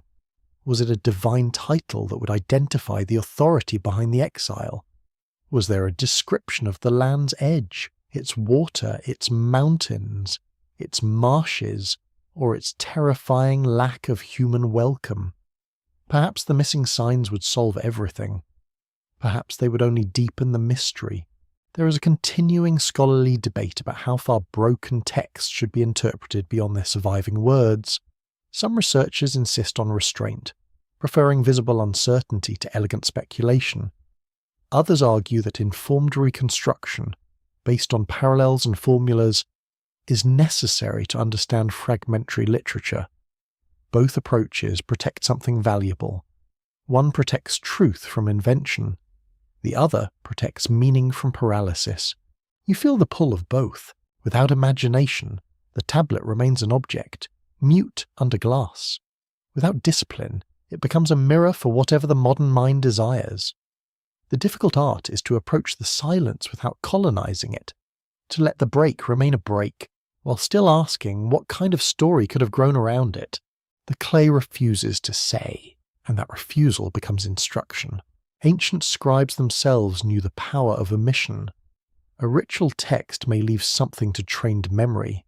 A royal inscription may omit defeat. A legal tablet may ignore grief. A myth may pass quickly over the human cost of divine decision. What is not said can reveal the habits of a society as clearly as what is preserved. Silence is not always accidental. Sometimes it is the shape of power. In this case, some silence comes from damage. Some may come from the old story's design. The first exiles may not have been given full voices because the tradition did not need their testimony. It needed their position. They were sent. The land received them. The order of the world remained legible. Their hunger, fear, anger, and adaptation were not the tablet's primary concern. That absence is painful, but it teaches you where the ancient gaze rested. The system cared about movement. It cared less about the moved. A quirky corner of modern tablet study involves the occasional disagreement over whether a tiny mark is an intentional sign, a scribal slip, a crack, or the ancient equivalent of someone having a bad day with wet clay. This may sound small, but small marks can carry large consequences. A scratch can tempt a translation. A damaged wedge can become a kingdom, if one is not careful. The tablet sits calmly through all this. It has no interest in pleasing you. Your mind drifts to excavation trenches at evening. The sun lowers over a mound that once was a city. Tools lie against baskets. Dust clings to boots. A worker brushes soil from a small fragment and pauses. For a moment, everyone hopes. The fragment may carry nothing but a few signs. Perhaps an account of grain. Perhaps a student exercise. Perhaps a line from a forgotten composition. Even the dullest tablet can change when placed beside another. This is how silence sometimes breaks. Not with revelation, with comparison. A fragment in one museum may complete a line from another. A school copy may preserve a word missing from a temple version. A later translation may echo an older phrase. A place name may appear in a list, then suddenly illuminate a mythic passage. Ancient testimony returns in pieces because it was scattered in pieces. Yet the land of exile may never return fully. Its most important truth may not be the exact location, but the way it gathers absence around itself. It is a place defined by removal, preserved by damaged writing, studied through gaps, and felt through distance. Everything about it repeats the theme. The exiles are removed from the center. The words are removed from the tablet. The meaning is removed from certainty. The silence is not separate from the story. It is the story's deepest chamber. You sit quietly with that thought. The reading room softens around you. A chair creaks. Someone coughs into a sleeve. Pages turn. Outside, The modern city continues its bright, indifferent motion, but here the pace has slowed to match clay. The tablet asks for patience measured not in minutes, but in centuries. Perhaps the first exiles were sent to a real margin of marsh, steppe, or highland road. Perhaps the land became symbolic before the tablet was copied. Perhaps the scribe himself knew the phrase by tradition, not by experience. Perhaps those missing signs once held a word that would make every theory rearrange itself. Perhaps that word belongs here. It is soft, cautious, and honest. It does not close the door. It leaves a lamp burning near the threshold.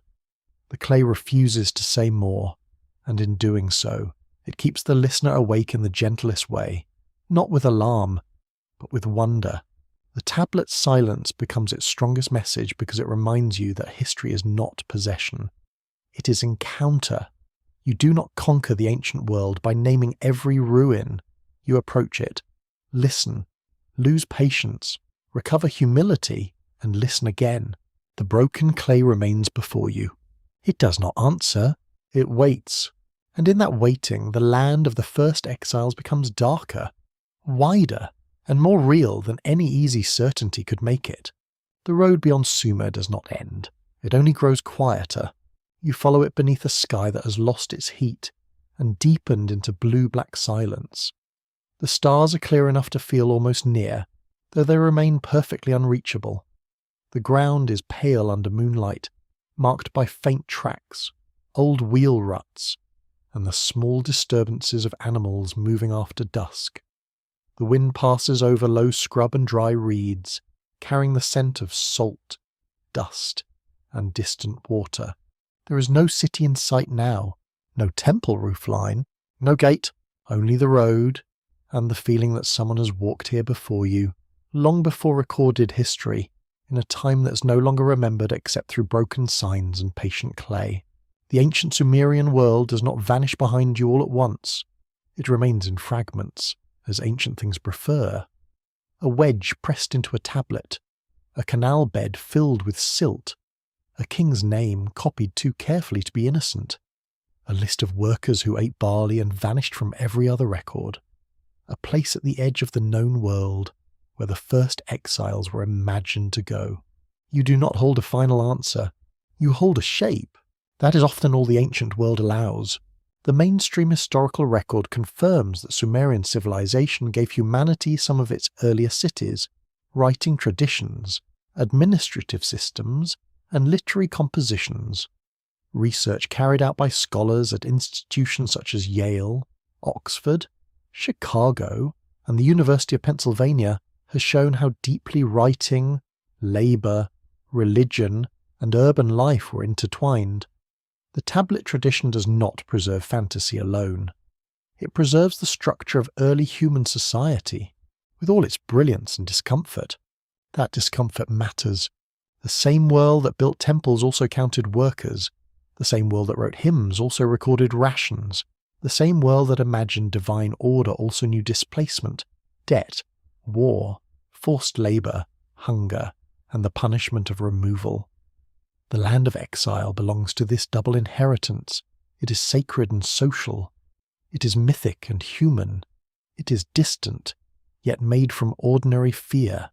You walk onward, and the road lowers toward a shallow basin where reeds stand motionless in dark water. Moonlight lies across the surface like thin silver cloth. Frogs call softly. Insects flicker near the bank.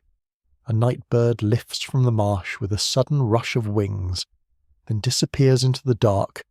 The sound fades quickly, leaving the silence larger than before. Perhaps this is where the first exiles arrived. Perhaps not. The ancient tablet will not confirm it. The land may have been a marsh margin, a frontier route, a highland direction, a symbolic outer zone, or a lost place whose name no longer fits any modern map. It may have existed first as geography, then memory, then theology. It may have been born as story, yet fed by the real footsteps of displaced people. These possibilities do not cancel one another. They gather like layers of silt, A scholarly debate continues over how far ancient mythic lands can be identified with real locations. Some experts emphasize archaeology, philology, and trade geography. Others focus on symbolic space, ritual meaning, and literary structure. A careful reading allows the land to remain both possible and elusive, because ancient texts often refuse the tidy separation between place and meaning.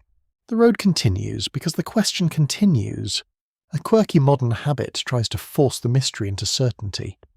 Someone will always claim to have found the exact exile land, the original garden, the hidden colony, or the forgotten civilization behind every broken line. It is an old impulse in new clothes. You can sympathize with it. Mystery makes people restless. A map feels comforting. A dot on a map feels even better. But some ancient places lose their truth when pinned too tightly. The exile land is powerful because it remains just beyond the lamp. It belongs to the threshold, to the distance after the gate disappears, to the place where the city cannot quite hear you and the wilderness has not yet learned your name. It is a land made from removal, yet also from survival. It receives the banished, but it does not stop them from becoming ancestors. You imagine them once more, not as symbols now, but as shadows with weight. They arrive under this same kind of sky. Their bodies ache, their water is low, their anger has become too tired to burn brightly. One person kneels near the reeds and touches the water before drinking.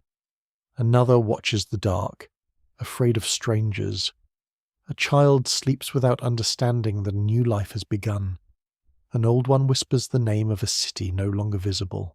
No tablet records that whisper, yet history is full of such unrecorded sounds.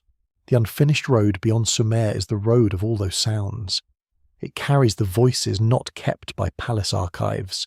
It carries the displaced worker, the debt-bound family, the captured stranger, the runaway servant, the widow near the canal, the child born far from the old gate. It carries people who never stood at the centre, yet made the edges dense with life. This is the hidden truth that slowly rises from the clay. The ancient world was not only kings, gods, and monuments. It was also the movement of the unwanted, the uncounted, and the uprooted. Their suffering became geography. Their distance became myth. Their survival became the quiet foundation beneath later stories of exile, wandering, judgment, and return. Perhaps the first exile was never a single event. Perhaps it was a pattern, a person sent out from the city, a people driven from a field, a worker moved to a frontier, a family fleeing floodwater, a myth remembering all of them at once. The tablet does not say this plainly. It lets the thought grow slowly, as all old truths should. You stand at the edge of the marsh. The road vanishes into reeds, then seems to reappear beyond them under moonlight. It may be an illusion. It may be a real path. Ancient roads often behave that way in memory. They disappear when you demand proof, then return when you stop insisting. The land beyond Sumer does not answer with certainty. It answers with continuance. The first exiles go on walking through human imagination because their story is not finished. Every age creates centres. Every centre creates outsiders. Every outsider carries a fragment of the world that rejected them. In that sense, the Sumerian tablet is not merely about a remote ancient place. It is about the oldest human fear that belonging can break, and the oldest human miracle that life can continue afterward. The night grows still around you. The stars seem lower now. The reeds move gently, though you feel no wind. Somewhere in the darkness, water touches mud with a soft, repeated sound. The tablet remains broken. The road remains open. And perhaps the story is not yet complete. Now the pace softens further, and the old road begins to fade into sleep. You no longer need to follow every track. You no longer need to solve every sign. The clay can rest beneath its glass, and the river can move through the dark without asking to be understood. You breathe in slowly, as if drawing cool night air from the edge of the marsh. You breathe out, and the ancient city grows smaller behind your closed eyes. Its walls settle into dust. Its lamps become stars. Its voices become a low murmur, no louder than reeds touching in the wind. The exiles are no longer walking with fear.